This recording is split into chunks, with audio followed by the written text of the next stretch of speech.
এনসিপির নেতাকর্মীরা বারবার কেন মার খাচ্ছেন? বারবার কেন তাদের উপর হামলা হচ্ছে? মানে আপনি যখন স্থানীয় রাজনীতিবিদকে বলেন যে খেলা করব, তখন তারাও খেলার জন্য উদ্বুদ্ধ হয়। সিলেটে এরকম হামলার শিকার হলো। তারা সুনির্দিষ্টভাবে বলে দিল ছাত্র দলের নেতাকর্মীরা হামলা চালিয়েছে। পুলিশের উপর অশ্রাব্য ভাষায় তারা গালিগালাজ করছে। এমনকি হাত দিয়ে তারা আওয়ামী লীগের মুখে শোনা কথাগুলোর মতো মনে হচ্ছে যে পুলিশকে আঘাত করলে পুলিশ কি করবে? পুলিশ তারা এনসিপি সরকারের পদত্যাগ দাবি করছে এখন। আপনি শেখ হাসিনার আমলে কবে শেখ হাসিনার পদত্যাগ দাবি করতে পেরেছেন? হুম। এমন দেখুন, প্রত্যেকটা জিনিসের একটা দর্শক আছে। নীল ছবিরও দর্শক আছে, মারাত্মক। আপনি সভ্য কথা বলবেন, আপনার ভিডিও ভাইরাল হবে না, কিন্তু পালিত পুত্র হিসেবে এনসিপি কে তারা ব্যবহার করছে। যুক্তরাষ্ট্রে ট্রাম্পের বিশেষ দূত সার্জিও গোর এসেছেন। তার সাথে বৈঠক হচ্ছে পররাষ্ট্রমন্ত্রী। যদি আপনাকে জনগণ নিরঙ্কুশ ম্যান্ডেট দেয়, আপনি জনগণের কাছে ওয়াদা করেছেন একটা যে গোপন চুক্তি হয়ে গেল এটা নিয়ে সমালোচনা করল। পরে এসে শুনলাম সবাই নাকি জানতো বিষয়টা। মানে জামাতের আমিরও জানতেন, তারেক রহমানও জানতেন আর আ খলিলুর রহমান দেশে আপনি যখন সংসদ চালান, আপনি যখন সংসদের শীর্ষ নেতা, আপনাকে কেয়া না কেয়া করনা পড়তা হ্যায়। কোথাও কারোর সাথে চুক্তি হবে যেই চুক্তি আমাদের ফেভারে হবে, কোথাও চুক্তি হবে যেটা আমাদের সরাসরি অর্থনৈতিক ফেভারে হবে না, কিন্তু আমার ইম্পোর্টকে, এক্সপোর্টকে। মানে বিরোধীদেরকে গুরুত্ব দিতে বা তাদের সমালোচনাকে একটু গুরুত্ব দিয়েই কি ভারতে যাওয়াটাকে একটু না, ভারতে কেন আমার এত তাড়াতাড়ি যেতে হবে, এটা একটা প্রশ্ন। Why hmm, is India giving us any financial benefit, or they are taking more? প্রশ্ন হবে লাগামহীন। জানতে চাই, জানাতে চাই এই সময়ের পালস অফ পলিটিক্স। একের পর এক হামলা। এই জুলাইয়েই মার খাচ্ছে জুলাই যোদ্ধা এনসিপি নেতারা। নীরব প্রশাসন, সরকার, এমনকি বাপ দাবি করা দল জামায়াত ইসলামী এবং তাদের জোট সঙ্গীরাও। কিন্তু কেন? যখন এমন হামলার ঘটনা ঘটছে এবং সবার নজর সেদিকেই, তখন ঢাকা সফর করছেন মার্কিন প্রেসিডেন্ট ট্রাম্পের বিশেষ দূত সার্জিও গোর। পররাষ্ট্রমন্ত্রী ডক্টর খলিলুর রহমানের সাথে হচ্ছে একান্ত বৈঠক। শাক দিয়ে মাছ ঢাকার নতুন কোনো প্রয়াস চলছে কি? হামলার শিকার হয়ে এনসিপি নেতারা অভিযোগ করছেন তারেক রহমানের নির্দেশে বা তার গ্রিন সিগন্যালে হামলা করেছে ছাত্রদল। সার্জিস আলম বলেছেন ভং ধরছেন প্রধানমন্ত্রী। এনসিপির ওপর যে কোনো হামলার ঘটনায় সরাসরি তারেক রহমানকে দায়ী করা কেন? এদিকে এই হামলার ঘটনাবলীর মধ্যেই গণমাধ্যমে প্রধানমন্ত্রী তারেক রহমানকে নিয়ে খবর আসছে হেঁটে মন্ত্রণালয় পরিদর্শন করছেন, বিশেষ চাহিদা সম্পন্ন 3 ব্যক্তির হাতে নিয়োগপত্র তুলে দিচ্ছেন ইত্যাদি। তারেক রহমান হাঁটছেন, প্রোটোকলবিহীন চলাফেরা করছেন, কম খাচ্ছেন, সেলফি তুলছেন, চারা লাগাচ্ছেন, স্ত্রীর মাথায় ছাতা ধরছেন। প্রধানমন্ত্রী হয়ে এমন নজিরবিহীন আচরণে প্রশংসায় ভাসছেন তিনি। কিন্তু কাজের কাজ হচ্ছে কতটা, যখন গ্যাস সংকটে শিল্প উৎপাদন বিপর্যস্ত, বিপদে ব্যবসায়ীরা, 6 বছরে প্রথমবারের মতো শিল্প খাতে উৎপাদন কমেছে, কারখানাগুলোতে বাজারে সবজির দাম চড়া, পুলিশের সামনেই ঘটছে হামলার ঘটনা। অন্যদিকে জামায়াতের এমপি গাজী নজরুলের গোপন ভিডিও ফাঁস, পরকীয়ার অভিযোগে আরেক জামায়াত নেতার মার খাওয়ার খবর, ধর্ষণের পর ভ্রূণ হত্যার অভিযোগে যুব জামায়াত নেতার বিরুদ্ধে মামলা, এমন সব খবর আসছে একের পর এক। জামায়াত নেতারা নতুন করে এমন কর্মকাণ্ড শুরু করলেন, নাকি এটি জামায়াতকে কোণঠাসা করার বিশেষ কোনো পরিকল্পিত প্রয়াস? এসব নিয়ে কথা বলতে স্বপ্নধারা নিবেদিত পালস অফ পলিটিক্সে আমার আজকের অতিথি সাংবাদিক ও অনলাইন অ্যাক্টিভিস্ট শাহেদ আলম। শাহেদ আলম, আপনাকে স্বাগত জানাচ্ছি পালস অফ পলিটিক্সে আমার আজকের আয়োজনে। আপনাকে অনেক ধন্যবাদ। অনেক ধন্যবাদ আপনাকে, আপনি যুক্ত হয়ে সময় দিচ্ছেন। যেটি প্রথম প্রশ্ন, যে এনসিপির নেতাকর্মীরা বারবার কেন মার খাচ্ছেন, বারবার কেন তাদের উপর হামলা হচ্ছে? মানে হবিগঞ্জ হামলার শিকার হলেন, তারপর সিলেটে গেলেন, সেখানেও হামলার শিকার হচ্ছেন কেন? এটা দেখতে হবে যে হামলার শিকার হওয়ার জন্য কোনো ইনস্টিগেশন, অর্থাৎ প্রয়োজনা তাদের নিজেদের তরফ থেকেও আছে কিনা, সেটা একটি বিষয়। দেখুন, সভ্য রাজনীতিতে একটি রাজনৈতিক দল মিছিল মিটিং করবে, সমাবেশ করবে, এলাকায় যাবে নির্বিঘ্নে। সরকার তাদের নিরাপত্তা বিঘ্নিত যেন না হয় সেটা চেষ্টা করবে, এবং তাদের নিরাপত্তার বিষয়টাও দেখবে সরকার। কিন্তু সরকারকে সহযোগিতা করাটাও যারা রাজনীতি করেন তাদের একটা অংশ। এটা তো এমন না যে সরকার পতনের আন্দোলন, কিংবা এমন না যে আম, খুব আহামরি জমায়েত, এমন না। দেখুন, এনসিপি জুলাইকে সামনে রেখে তাদের দেশব্যাপী যে জনসংযোগ সেটি করার চেষ্টা করছে। আমি যতদূর জানি, তারা 10 দিন ধরে উত্তরবঙ্গে সম্মেলন করেছে, গেছে মানুষের কাছে।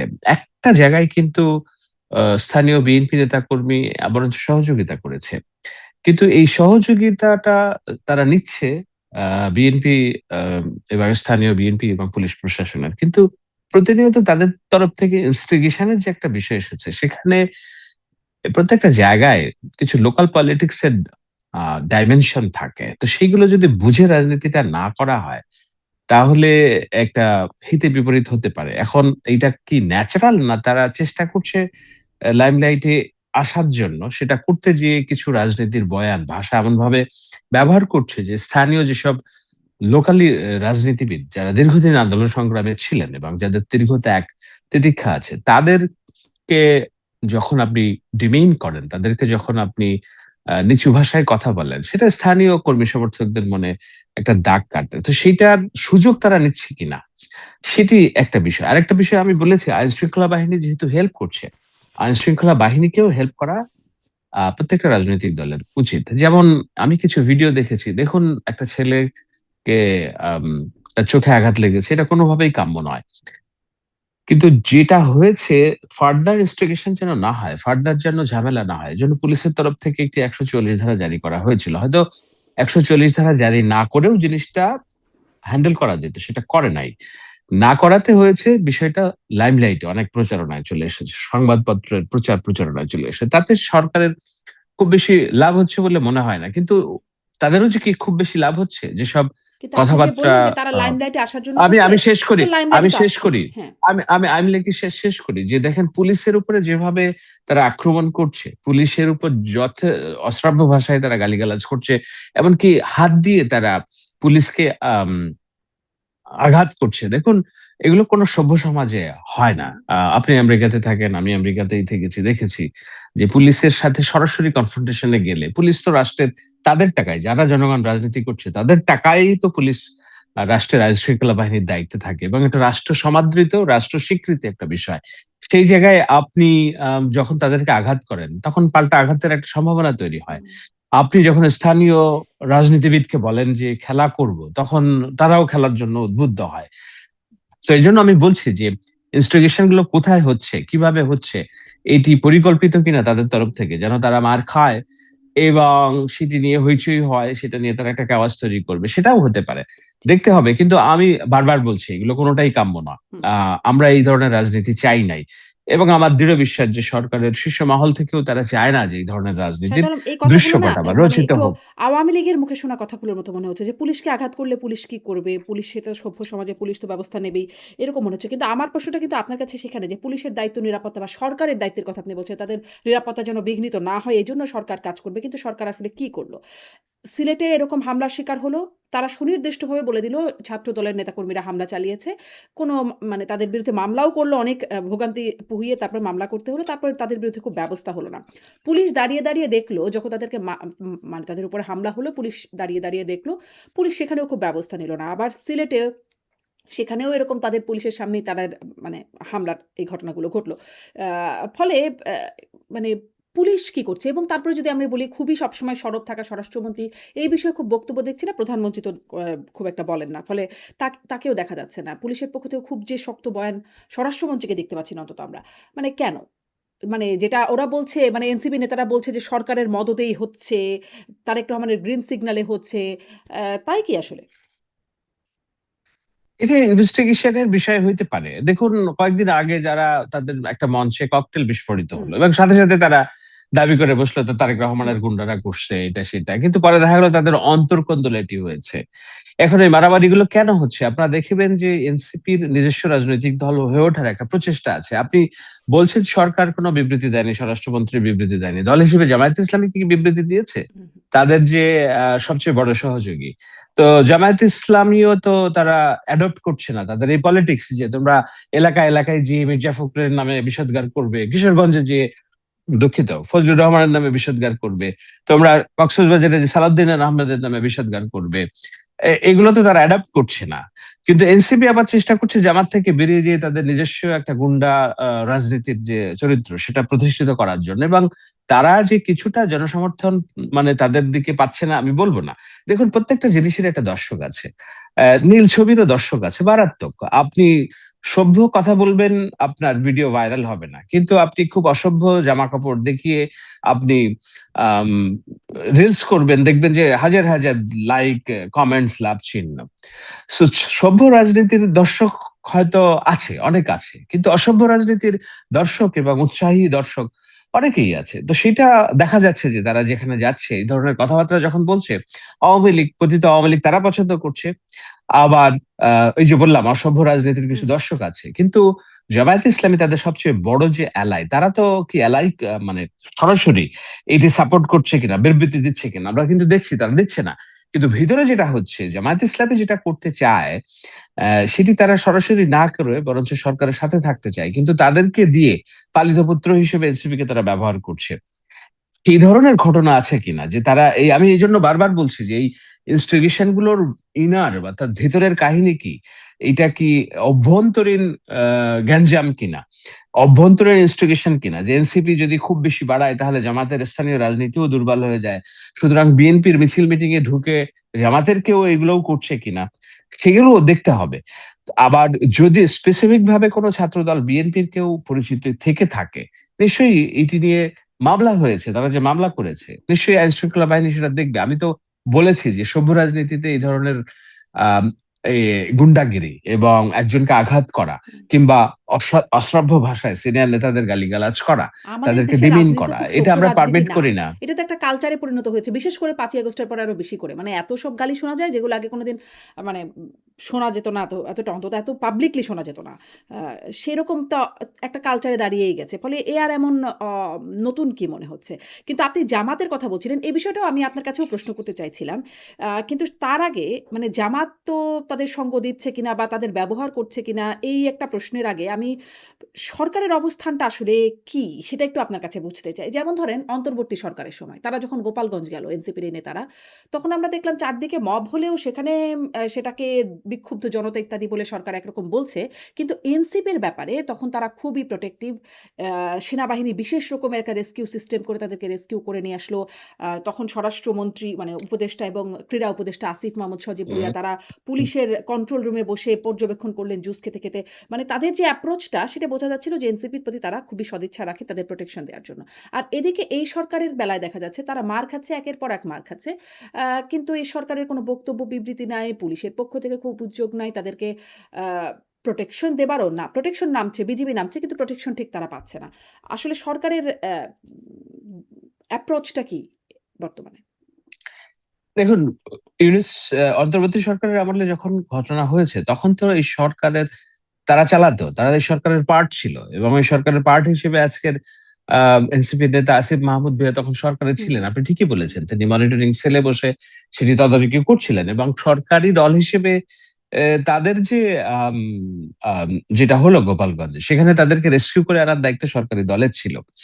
আজকে তো তারা বিরোধী দল। আমি বলছি না বিরোধী দল বলে একেবারে যাচ্ছে তাই ভাষায় তাদেরকে আক্রমণ এগুলোর সম্মুখীন হতে হবে, কিন্তু সরকার কি তাদের প্রোটেকশন দিচ্ছে না? আমি তো স্পষ্টভাবে দেখেছি যে পুলিশ প্রোটেকশন দিয়েছে, কিন্তু পুলিশকেও ইনস্টিগেট করা এবং পুলিশকে সরকারের পার্ট হিসেবে নানানমুখী স্লোগান দেওয়া, এইসবের ঘটনাও ঘটেছে। আমি তা তো একেবারে দিবেই মোটা না। দাগে যদি যদি দেখি, পুলিশের সামনে তাদেরকে মারে এবং পুলিশ যদি নীরব থাকে তাহলে তা দিবেই। তাছাড়া আর কি করবে? না এখন বিষয়টা আমি কোনো কিছুই বলছি না যে একেবারেই এটি হুম, আহ, মানে কি বলে স্বতঃসিদ্ধ এটি হুম, করাই যাবে না, এটি করা যাবে, it's not written in the book, it's a part of politics. আপনি যদি বাচ্চা হিসেবে হাঁটতে শিখতে চান, আপনি যদি না পড়েন, আপনার হাঁটুতে যদি না ব্যথা লাগে, আপনার গোড়ালিতে যদি না ব্যথা লাগে, আপনি খেলতে গিয়ে যদি আপনার হাতটা ভাগে, আপনি তো শক্ত হবেন না, আপনি প্রতিপক্ষ হিসেবে প্রতিষ্ঠিত হবেন না। সুতরাং যা কিছুই হচ্ছে ভালোর জন্যই হচ্ছে আমি বলে মনে করি। কিন্তু যেটা, সেটা হলো যে আমি বলছি রাজনীতির ভাষাটা এবং হুম। আচারটা, আচরণটা যদি সংযত থাকে তাহলে এটা নর্মাল পার্ট অফ প্রসেস। আপনি আমেরিকাতে থাকেন, বিরোধী দল রাজনীতি করে না, ব্ল্যাক লাইভ ম্যাটার নিয়ে আমরা বিদ্রোহ দেখিনি, সেখানে পুলিশের কামান দেখিনি, সেখানে পুলিশের নিষ্পেষণ দেখিনি। এটা সবচেয়ে সভ্য গণতান্ত্রিক দেশটাতেও হয়। ভারতে দুদিন আগে কি হয়েছে? তো এখানে তারা তো একটা সময় সরকারি দল ছিল অন্তর্বর্তী সরকারের আমলে, এখন তো তারা বিরোধী দল। সো বিরোধী দল হিসেবে মানে একটা জন্ম নিয়েই সরকারি দলের একটা যে সুযোগ সুবিধা তারা পেয়েছে, এখন তো তাদের ওই রাজনীতিটা শিখতে হচ্ছে। সো তারা মাঠে ঘাটে যাচ্ছে এবং রাজনীতির যে আচার কালচার সেটা শিখছে। আপনি বলছেন যে আমাদের যে অসভ্য জঙ্গলি রাজনীতি এটা বাংলাদেশের একটা কালচার, আমি এটাকে বাই করতে চাই না, বিশ্বাস করতে চাই না। এই কারণে চাই না যে না আমরা এই জঙ্গলি রাজনীতি করব না বলেই এটাকে ওয়াদাবদ্ধ হয়েছে, নতুন রাজনীতি করব বলেই ওয়াদাবদ্ধ হয়েছি। সেটা ৫ তারিখের পরে আপনি দেখছেন বেশি হয়েছে, আমি একটু ডিসএগ্রি করি। ৫ তারিখের আগে হয়তো আপনার রাজনীতির জানাশোনা সাংবাদিকতার সময় এটা পারমিট করছে না বলে আপনি অনেক কিছু দেখেন নাই বলে আপনার মনে হচ্ছে ৫ তারিখের হ্যাঁ, আগে কম এজন্যই ছিল। বলছিলাম এজন্যই কিন্তু বলছিলাম যে পাবলিকলি কম দেখতাম আরকি। নিশ্চয়ই তখনও অনেক কিছু হ্যাঁ, হতো কিন্তু খুব পাবলিকলি আসতো না। সেটি সামাজিক যোগাযোগ মাধ্যমের মানে খুব যাদেরকে খুব সুশীল মনে হয় তাদের কাছেও এখন দেখা যায় যে মানে খুব অশ্রাব্য ভাষার ব্যবহার হয়। আ এমন সব অঙ্গ-প্রত্যঙ্গ নিয়ে কথাবার্তা হয় সেগুলো খুবই মানে বলার মতো না আরকি। এটা একটা কিন্তু কারণ, এটা এখন এটা একটা কারণ খুব এটা বেশি একটা দেখা কারণ যায় এটা। হতে পারে যে ধরেন তখন যেই গণমাধ্যমের যেই নিয়ন্ত্রণ ছিল, ডিজিটাল সিকিউরিটি অ্যাক্ট হুম। এবং সাংবাদিকদের যে হয়রানি, মামলা হামলা ছিল, সেটা একটা ভয়ের কারণ ছিল। একটা সেলফ সেন্সরশিপ ছিল এবং আমি তো বারবার বলেছি যে সরকারের পদত্যাগ, আর তারা এনসিপি সরকারের পদত্যাগ দাবি করছে এখন। আপনি শেখ হাসিনার আমলে কবে শেখ হাসিনার পদত্যাগ দাবি করতে পেরেছেন? হুম। এমনকি ১৭-১৬ জুলাই যখন ৫ জন ছাত্র মারা গেল, ওই দিনও তো সরকারের পদত্যাগ দাবি হয় নাই।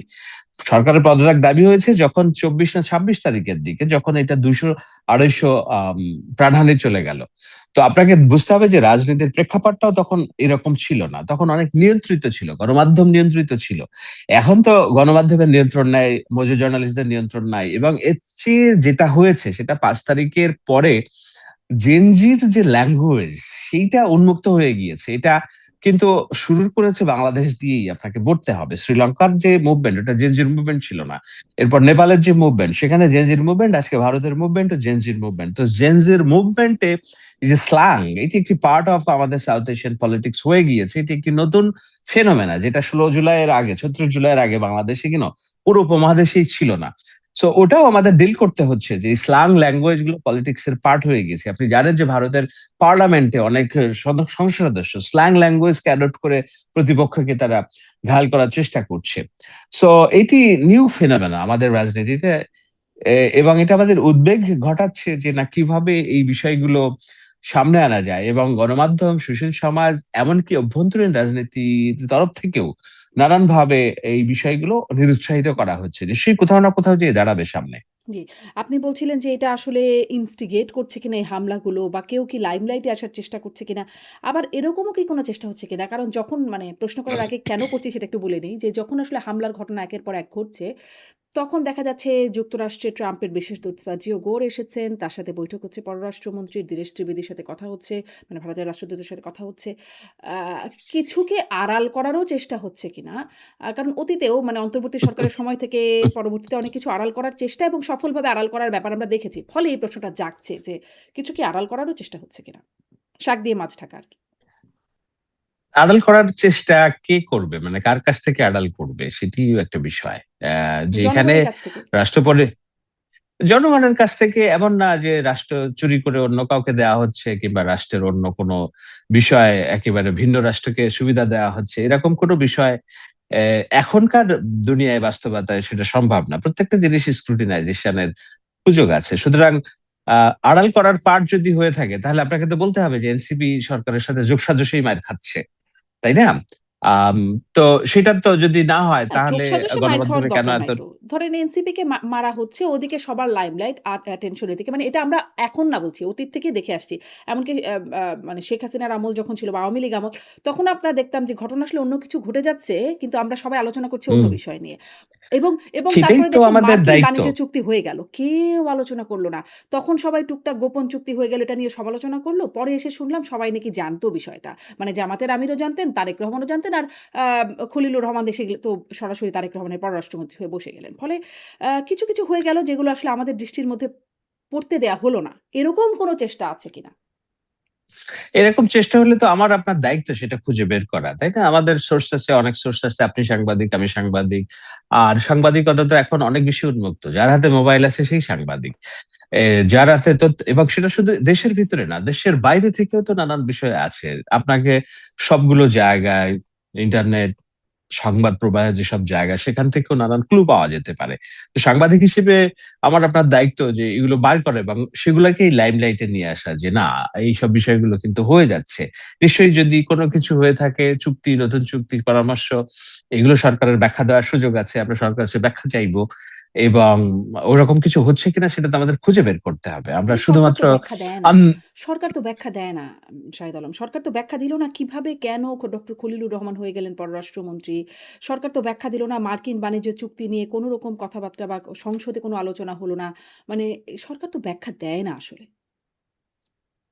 এখন আপনি আম একটা রাষ্ট্র পরিচালনা করার জন্য যদি আপনাকে জনগণ নিরঙ্কুশ ম্যান্ডেট দেয়, আপনি জনগণের কাছে ওয়াদা করেছেন নির্দিষ্ট কিছু আম উন্নয়ন কর্মকাণ্ড, আপনার যেসব সোশ্যাল সেফটি নেট, রাষ্ট্রীয় নিরাপত্তা, এনার্জি সিকিউরিটি, আম আমার যে $5 বিলিয়ন এর গার্মেন্ট ইন্ডাস্ট্রি, সেটি, ব্যবসায়ীদের নিরাপত্তা, আমার যে প্রায় আ কয়েক কোটি নারী শ্রমিক গার্মেন্ট ইন্ডাস্ট্রিতে আছে, তাদের চাকরির হুম। নিরাপত্তা নিশ্চিত করা। তো এগুলো করার জন্য क्या ना क्या कपट करना पड़ता है। আপনাকে, আপনি যখন সংসার চালান, আপনি যখন সংসারের শীর্ষ নেতা, আপনাকে কেয়া না কেয়া করনা পড়তা है, তাই না? সেটা, এখন সেটার জন্য হয়তো কোথাও কারো সাথে চুক্তি হবে, যেই চুক্তি আমাদের ফেভারে হবে। কোথাও চুক্তি হবে যেটা আমাদের সরাসরি অর্থনৈতিক ফেভারে হবে না। কিন্তু আমার ইম্পোর্টকে, এক্সপোর্টকে ত্বরান্বিত করবে। আমার যে আমার রাষ্ট্রের সিকিউরিটি তো আমার গার্মেন্ট সেক্টরের স্থিতিশীলতা। আপনি দেখেন, ঢাকা শহরের আশপাশ জুড়ে যদি গার্মেন্টস শিল্পে অস্থিরতা হয়, তাহলে রাষ্ট্রের নিরাপত্তা কোথায় যেয়ে দাঁড়াবে? তো আমার এই বিপুল সংখ্যক কয়েক কোটি নারী শ্রমিকের চাকরি নিশ্চিত করে রাখার জন্য যদি আমার অন্য কোথাও ছাড় দেওয়া লাগে, তো এটা তো রাষ্ট্র যিনি পরিচালনা করবেন তার মগজে আছে। সেটা ডিল করার জন্য যদি better um a deal maker আপনার সামনে থাকে, তাহলে কেন তাকে গভর্নমেন্ট অ্যাপয়েন্ট করবে না? আপনি খলিলুর রহমানের কথা বলছেন। তো সরকার দেখছে যে উনি হয়তো বেটার ডিল মেকার। উনি এই ডিলটা মেক করতে পারবেন। উনাকে সামনে রেখেছে। কিন্তু আবারও বলি, এমন তো না যে এই সরকারি চাকরি একেবারে পার্মানেন্ট, একেবারে অনন্তকালের জন্য থাকবেন। কেউ যদি তার পারফরম্যান্স শো করতে না পারেন, তাকে নতুন করে ওই জায়গায় অন্য কাউকে নিয়োগ করার, এগুলোরও বিষয়ে তো আমাকে দেখতে হবে। সরকারকে সময় দিতে হবে। ৬ মাস এখনো হয়নি। হুম। আর যেসব চুক্তির কথা বললেন, আমি এইজন্য বলছি যে এই চুক্তিটা এই সরকার তো করে নাই। করেছে পূর্ববর্তী সরকার। এই সরকার বারবার বলছে চুক্তির এই যেই সরকারকে জানিয়ে ধারাগুলো করা আছে। হয়েছে। মানে তারেক রহমানকে জানিয়ে করা হয়েছে। সম্মতিতে, হ্যাঁ, বাট তারেক সম্মতিতে, রহমান তো তখনও সম্মতিতে। জানতেন না যে তিনি সরকার গঠন করবেন। তাই না? এটা জানতেন তো। জামায়াত আমরাই সবাই ইসলামীকেও জানতাম বলে মনে জানিয়ে হতো। আমরাই তো জানতাম যে তারেক রহমানই আসলে আর কে হতে পারত? তখন অনেক ঘটনা মানে এইটা অনেক কিছু ছড়াচ্ছিল। কিন্তু আ একটা ভোট হলে তারেক রহমানই সরকার গঠন করবেন এটা তো মোটামুটি সবাই বুঝতে পারছে। তিনি নিজেও নিশ্চয়ই জানতে পারছিলেন। এখন এইটি যখন হয়েছে বলে আপনার মনে হচ্ছে যে না, আসলে তো এটাই হওয়ার কথা হুম, ছিল। কিন্তু আমরা যারা মাঠে রাজনীতির ভাইভ নিয়ে কথা বলছিলাম, ভাবছিলাম, হাইপ নিয়ে শুনছিলাম। সেখানে আসলেই খুব কনফিডেন্স এর সাথে তারেক রহমান সরকার গঠন করবে, এটি অনেকের ভাবনা ছিল, এটা সত্যি। কিন্তু আবার নানান রকম ঝুঁকিও ছিল। নানান রকম বৈদেশিক প্ররোচনাও ছিল। দেদারসে বিদেশি ফান্ড ব্যবহার করা হয়েছে। আপনি জানেন যে হুম, ইসলামী ব্যাংককে ফোকলা করা হয়েছে আরেক দফা শেখ হাসিনা যাওয়ার পর ইন্টারিম আমলে। সেই টাকাগুলো নির্বাচনে ব্যবহার করা হয়েছে বিভিন্ন বিকাশ এবং অন্যান্য ভাবে। সো একবারেই যে তারেক রহমান বিএনপি সরকার গঠন করবে, এটি তো জানা ছিল না। নির্বাচনের সংশয় তো ছিল। নির্বাচনের ফলাফল নিয়ে তো উদ্বেগ, উৎকণ্ঠা ছিল। আমি যে এলাকায় বসবাস করি, এই এলাকায় আমি অন্তত ৫০ জনের সাথে কথা বলেছি। যখন সন্ধ্যা নাগাদ হাইপ উঠলো যে জামায়াত ইসলামী সংখ্যাগরিষ্ঠতা পেতে যাচ্ছে, আমাকে বলছে অনেক লোক যে পুরা গুলশান বানান এলাকা ফাঁকা হয়ে গেল। যে একটা ভয় ভীতি ছড়িয়ে গেল যে হোয়াটস গোইং হ্যাভ টু হ্যাপেন। আপনি জানেন যে এই আসনে তারেক রহমান প্রধানমন্ত্রী ৫,০০০ ভোটের ব্যবধানে পাশ করেছে। সুতরাং আপনি বলতে পারেন না যে না, এটা তো আমরা জানতামই বিএনপি সরকার গঠন করবে, তাই না? তাহলে তো আর খেলার ফলাফল যদি আপনি আগেই জেনে যান, তাহলে তো এটা খেলা থাকে না, তাই না? সো আমরা মনে করি, আমি মাঠে ছিলাম। হ্যাঁ, কনফিডেন্স ছিল, আত্মবিশ্বাস ছিল। জনগণ মধ্যপন্থী রাজনীতিকে ভোট দিবে, কিন্তু নানান তাহলে এই যে ভাবে তো বিদেশি সেটি ফান্ড বিনোদিত মানে করার চেষ্টা বিদেশি হয়েছে। তৎপরতা, দেশি-বিদেশি আপনি যেগুলোর কথা বলছেন, নানান রকম আরো যেসব বিষয়ের কথা বলছেন, শুধুমাত্র জনগণের ভোটের বাইরেও যেই বিষয়গুলো থাকে। আমার অনুষ্ঠানে কদিন আগে ব্যারিস্টার ফুয়াদ ছিলেন। তিনি বলছিলেন যে তিনিও মার্কিন বাণিজ্য চুক্তি নিয়ে তার সাথে কথা বলছিলাম। তিনি বলছিলেন যে ওই সময় এটা করার বিকল্প ছিল না। কারণ একটা নির্বাচন সেটিকে বৈধতা দিতে এবং ক্ষমতার হস্তান্তরের জন্য এই চুক্তিটি করবার কোনো বিকল্প ছিল না। ব্যাপারটা কি এরকমই ছিল? আচ্ছা, আপনি মার্কিন চুক্তি নিয়ে আপনি কেন এত পড়ে আছেন? মার্কিন চুক্তি হয় নাই পৃথিবীর কোন দেশের সাথে? আমাকে একটা উত্তর দেন তো, বলেন তো যে মার্কিন চুক্তিকে ডোনাল্ড হ্যাঁ, ট্রাম্পের কিন্তু আমার প্রস্তাবিত দেশে কেন ট্যারিফকে হলো? আমার এভয়েড দেশে কেন করেছে। নো, হলো? কেন এটা না, নিয়ে না, কথা আমি বলছে বলি না? আমি এটা আপনি একটু জানতে না চাইছিলাম, কেন, আর কিছু না। না, কথা সবাই বলছে। কথা হচ্ছে এই যে আপনি কথা বলছি, কথা বলছি তো। আমি আপনি বলছি কিন্তু ভারতের সরকার পার্লা বলছে না, বিরোধী দল ভার বলছে না, অন্তর্বর্তী সরকারও বলে নো, নাই। এইটা একেবারেই আমার মনে হচ্ছে যে এইটাকে টেনে নিয়ে আসা হচ্ছে বারবার। আপনি নরেন্দ্র মোদীর গভর্নমেন্টের কথা বলেন, কে কি তার জনগণের কাছে জবাবদিহি করেছে কিনা যে কি চুক্তি করেছে? হুম। আমাদের চেয়ে হাজার গুণে বেশি তার রাষ্ট্রের এটাকে কি বলে, শেখ স্বার্থ হাসিনার সরকার জলাঞ্জলি দেওয়া ফেলে চুক্তি দেওয়া হলো বলে। মানে এই কথার একটা অন্যতম একটা বিষয় ছিল যে ভারতের কাছে দেশ বেচে দিচ্ছে, গোপন চুক্তি হচ্ছে, সেগুলো আমরা জানি না। তো তাই এক্সকিউজ তো মি সেই শারমিন, একই এক্সকিউজ। শেখ হাসিনার সরকারকে ফেলে দেওয়া হয়েছে মানে মার্কিন চুক্তি, মার্কিন প্ররোচনা। I don't buy that logic. এটি আপনাদের একটা ধারণা থাকতে পারে। শেখ হাসিনা একবারে পিওর ক্লিন গণ অভ্যুত্থানে পড়েছে এবং কিন্তু ওই যে মাসুদ মানুষের হান্নান মাসুদের সাথে সম্মিলিত। আবার একটা ফোনালাপ ইদানিং বের হলো। মানে অনেকগুলো বিষয় মিলিয়ে তখন কি আসলে মার্কিনের উপস্থিতিটা একদমই আপনারা উড়িয়ে দেন? মানে আ ধরেন একদম। ফরহাদ মাজারের বক্তব্য যে তিনি একদম স্পষ্টই বলেছেন। তারপরে আমেরিকান যারা আছেন জেফ্রি স্যাক্স থেকে শুরু করে মাইক বেঞ্চ বা ইভেন ডোনাল্ড ট্রাম্পের মিলিয়ন ডলারের সহায়তার কথা আ মানে আমাদের দেশের আসিফ মাহমুদরাও বলছিলেন যে এম্বাসির সাথে যোগাযোগ। হান্নান মাসুদের একটা ফোনালাপ সম্প্রতি মানে ফাঁস হলো। সেখানেও বলছেন যে কিভাবে যোগাযোগটা করছেন মার্কিন এম্বাসি। মানে আমাদের দেশে গণ অভ্যুত্থান হচ্ছে, মার্কিন এম্বাসি কেন এত গণ অভ্যুত্থানের সৈনিকদের সাথে বা যোদ্ধাদের সাথে তারা কেন এত যোগাযোগ? মানে এত তাদের তৎপরতা। ফলে তাদের কি কোনই ভূমিকা ছিল না? আমি দেখি না। আমি একেবারে ক্লিন, তাহলে খুব এগুলোকে কনফিডেন্স কি মনে নিয়ে করেন? বলি। এই যে এই বিষয়গুলোকে কি মনে করেন? আমাদের এইটা অভ্যুত্থানের তো সৈনিকরাও তাদের বলছেন, সারা আমেরিকানরাও পৃথিবীতে। বলছেন। এটাকে কি মনে করেন? দেখুন, দেখুন, আমি আপনাকে বলি, আমাদের তো যুক্তরাষ্ট্রের ইনভলভমেন্ট বাংলাদেশের এটি তো আজকের নতুন না। এখানে তাদের বিলিয়নস অফ ডলার ইনভেস্টমেন্ট আছে। এখানে ইউএসএইড তাদের আছে। এখানে হাজার হাজার কর্মী তাদের কাজ করে। সো তাদের স্বার্থ আছে এখানে।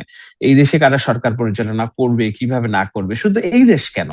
আপনার কি মনে হয় যে ভারতে তাদের ইনফ্লুয়েন্স নেই? আপনার কি মনে হয় পাকিস্তানে তাদের ইনফ্লুয়েন্স নাই? 100% আছে।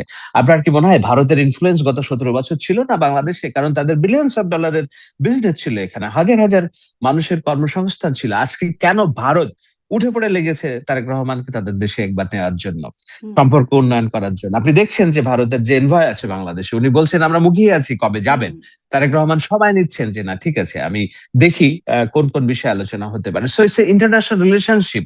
ইন্টারন্যাশনাল রিলেশনশিপে যুক্তরাষ্ট্রের প্রভাব বাংলাদেশে কোনোদিন কমতি ছিল না। তো এই দেশে যুক্তরাষ্ট্র মানে তো শুধু সরকার না, যুক্তরাষ্ট্রের সিভিল সোসাইটি অনেক পাওয়ারফুল। সেই সিভিল সোসাইটি জনগণের ট্যাক্সের টাকা গভর্নমেন্টকে যে দেয়, তার একটা অংশ তারা এনশিওর করতে চায় যে পৃথিবীর অন্যান্য দেশে কিভাবে ডেমোক্রেটিক ভ্যালুস প্র্যাকটিস হচ্ছে সেখানে তোমরা নজর রাখো। সেইটা করার জন্য নানান রকম ইনস্টিটিউশনস আছে, তার মধ্যে ইউএসআই, এইড, এনডিআই, আইআরআই, এগুলোর নাম আপনি জানেন। তাদের মাধ্যমে একটা সামাজিক চাপ থাকে, একটা সুশীল অর্থাৎ সিভিল সোসাইটির একটা চাপ থাকে। সেই সব জায়গাগুলো দিয়ে তারা কিছু মানি ইনজেক্ট করে যেন হিউম্যান রাইটস, ডেমোক্রেটিক ভ্যালুস গুলো প্রতিষ্ঠিত হয়। সেইটার পার্ট হিসেবে তাদের যে যোগাযোগ কর্মকাণ্ড কোন বছর ছিল না, বরঞ্চ আমরা দেখেছি যে শেখ অথচ হাসিনার জুলাই আমলে অভ্যুত্থানে এগুলোকে ধরেন স্ট্রংগেস্ট তুড়ি হিরো, মেরে রিয়াল উড়িয়ে হিরো দেওয়া। হ্যাঁ, সেটার আখ্যায়িত হ্যাঁ। করা হচ্ছে পিটার হাসকে। করছেন তুলি মায়ের ডাকের যিনি আছেন মানে এখন এমপিও আছেন সংরক্ষিত আসনে বিএনপির। তিনিও আসলে সেই কেন মানে হুম। স্ট্রংগেস্ট হিরো তো আমাদের জুলাই যোদ্ধারা।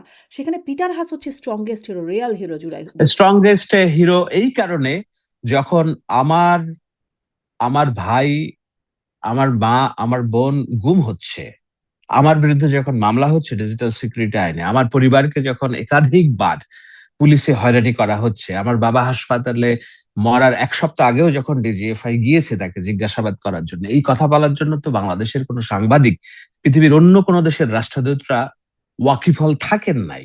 কিন্তু পিটার হাস তখন মায়ের ডাক নামক একটা অর্গানাইজেশনের আমন্ত্রণে একাধিকবার গিয়েছেন এবং এটি বলার চেষ্টা করেছেন যে এনফোর্স ডিসঅ্যাপিয়ারেন্স বন্ধ করতে হবে। আপনাকে দেখতে হবে একটা বড় বিল্ডিং আপনি যদি ফেলাইতে চান, তাকে তার পিলার গুলোকে আপনাকে দুর্বল করতে হবে আগে।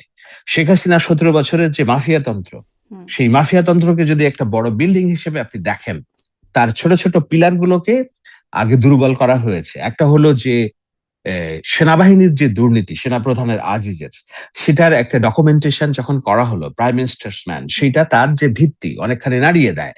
আপনার এই যে কি বলে সশস্ত্র বাহিনীর ভিতরে যখন র্যাবের উপরে স্যাংশন করা হলো ইন্টারন্যাশনালি, তখন তার আরো একটা পিলার দুর্বল হয়ে গেল।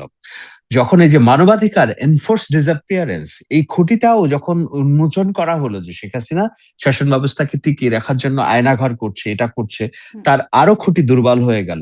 যখন এই খুঁটিগুলো দুর্বল হয়ে গেল, ইন্টারন্যাশনালি ন্যাশনালি তার পক্ষে মানুষের কথা বলার যুক্তি হারিয়ে গেল। সেজন্য একটা ধপাস করে হুম, এক রাতের ব্যবধানে, কয়েক রাতের ব্যবধানে তার যে 17 বছরের যে মাফিয়াতন্ত্রের হুম। গড়ে তোলার যে একটা স্ট্রাকচার, সেটি ধ্বংস হলো।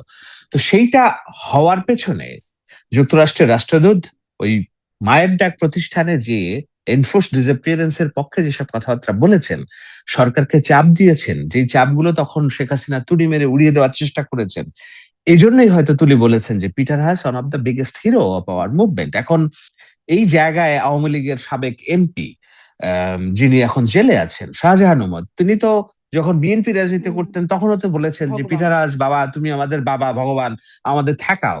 তো পরে তো তিনি আবার আওয়ামী লীগেই যোগ দিলেন, তাই না? তো এখন পক্ষে গেলে ভালো আমেরিকা, আর বিপক্ষে গেলে খারাপ ভারতের। আপনাদের এত মানে আমি আপনাদের বলতে বলছি যে আওয়ামী সমর্থকদের কেন এত মোদী গভর্নমেন্টকে টিকিয়ে রাখার জন্য এত তাড়না? আমি ইচ এন্ড এভরিওয়ান যারা বাংলাদেশে আওয়ামী লীগের সমর্থন করে, তাদের প্রত্যেকটার স্ট্যাটাস দেখেছি আর আমি হাসছি। তাদের মনে হয়েছে যে দুরু দুরু একটা কাপড়ে ধরে গিয়েছে, যে এই বুঝি মোদী গভর্নমেন্ট পড়ে গেল, আমাদের ভগবান বিধাতা নষ্ট হয়ে গেল, আমাদের সব আশা ভরসা নষ্ট হয়ে গেল। মিলাদ দেওয়া শুরু করছে যে তারা মোদী যখন স্টেবল হলো। তো আপনাদের যদি এত ডিপেন্ডেন্সি থাকে মোদির উপরে, তাহলে যুক্তরাষ্ট্রের উপর ডিপেন্ডেন্সি নিয়ে প্রশ্নটা করার নৈতিকের জায়গা কিনা? আমি তো তারপরেও আমি ওইখানেই চেষ্টা প্রশ্নটা করলাম, করছি, ওইখানেই প্রশ্নটা করছি, ব্যাখ্যাটা ওইখানেই দেওয়ার প্রশ্নটা করছি। জন্য আমি যে একদম স্পষ্ট শাহেদ আলম। মানে যেইখানে ভারতের উপর ডিপেন্ডেন্সি নিয়ে এত সমালোচনা, যৌক্তিকভাবেই অনেক সমালোচনা আছে। সেখান থেকে এখন হুম, কি সেই জায়গা থেকে সরে ওখানে যুক্তরাষ্ট্র ডিপেন্ডেন্সি হচ্ছে? ওইটার মানে যেটা দিয়ে শুরু করলাম মার্কিন চুক্তি। তারপরে দেখলাম আ নজিরবিহীনভাবে বাংলাদেশের জাতীয় সংসদে আমেরিকা ককাস গঠিত হলো। তারা আসলে কি করবে সেটার কোনো আইনি কাঠামো নাই বা তাদের উদ্দেশ্য কি সেটাও জানা গেল না। বা নজিরবিহীনভাবে জাতীয় সংসদের দক্ষিণ প্লাজায় যুক্তরাষ্ট্রের মানে স্বাধীনতা দিবস উদযাপিত হলো। এই যে নজিরবিহীন, এগুলোরও খুব ব্যাখ্যা নাই এবং আমাদের গণমাধ্যমেও আমেরিকা ককাস নিয়ে খুব একটা সংবাদ হলো না। ফলে তখন মনে হয়েছে কি ভারত থেকে ঝুঁকেছিল, এখন কি অন্যদিকে ঝোঁকার একটা টেনডেন্সি কিনা? দেখুন, যে ককাসের যে বিষয়টা আপনি হয়তো জেনে থাকবেন যে ককাসটা এইটার যুক্তরাষ্ট্রে বাংলাদেশ ককাস বলে একটা জিনিস আছে। আপনি নাম শুনেছেন কিনা? যদি না মানে শুনে কিন্তু থাকেন আপনাকে বাংলাদেশে আমি ছিল বলি। না আরকি। হ্যাঁ, না, আমি বাংলাদেশে তো বলি, ছিল না। হ্যাঁ। বাংলাদেশে ছিল না। তো আমাদের যেটা হলো যে ওই আলেকজান্দ্রিও ওকাসিও কর্টেস, আম, যিনি এখন খুব আলোচিত কংগ্রেস উইমেন, তিনি যেই আসন থেকে জিতেছেন, ওইটা ছিল, আমি নাম মনে করতে পারতেছি না ভদ্রলোকের, খুবই পরিচিত রাজনীতিবিদ, উনি ছিলেন বাংলাদেশ ককাসের হেড, ডেমোক্রেটিক যিনি পলিটিশিয়ান। ওনাকে পরাজিত করে আলেকজান্দ্রিয়া ওকাসিয়া কর্টেজ উনি নির্বাচিত হয়েছেন লং আইল্যান্ডের ওই আসন থেকে। কিন্তু ওই আসনের যিনি আলেকজান্দ্রিয়া ওকাসিয়া কর্টেসের আগে যিনি ছিলেন ডেমোক্রেট যিনি কংগ্রেসম্যান, তিনি ছিলেন বাংলাদেশ ককাসের প্রধান, এবং ওই ককাসে আরো অনেক কংগ্রেসম্যান ওম্যানরা ছিলেন। তো এখন বাংলাদেশে যে পার্লামেন্টারি যে সিস্টেম হয়েছে, সেখানে যুক্তরাষ্ট্রের সাথে এই যে এটাকে কি বলে, এই সংসদীয় কংগ্রেসম্যান লেভেলে যোগাযোগ করার জন্য আমাদের ইন্টার পার্লামেন্টারি একটা যোগাযোগ প্রতিষ্ঠিত হয়েছে। সেখানে যুক্তরাষ্ট্রের এই যে 250 বছরের যে প্রতিষ্ঠাবার্ষিকী হলো খুব ধুমধাম হুম, করে, ডোনাল্ড ট্রাম্প যেখানে তার পাসপোর্টে নিজের ছবি দেওয়া এবং অন্যান্য গুলো করেছেন, বাংলাদেশে এই ধরনের একটি ধুমধাম করে উদযাপনের সিদ্ধান্ত হয়েছে। এবং পার্লামেন্ট ভবনের সামনে যারা ওই এটা যুক্তরাষ্ট্রের বাংলাদেশ কখাত যারা এখানে মেম্বার অফ পার্লামেন্ট যারা আছে, তারা মিলে এটার আয়োজন করেছে এবং রাষ্ট্রদূত এসেছে।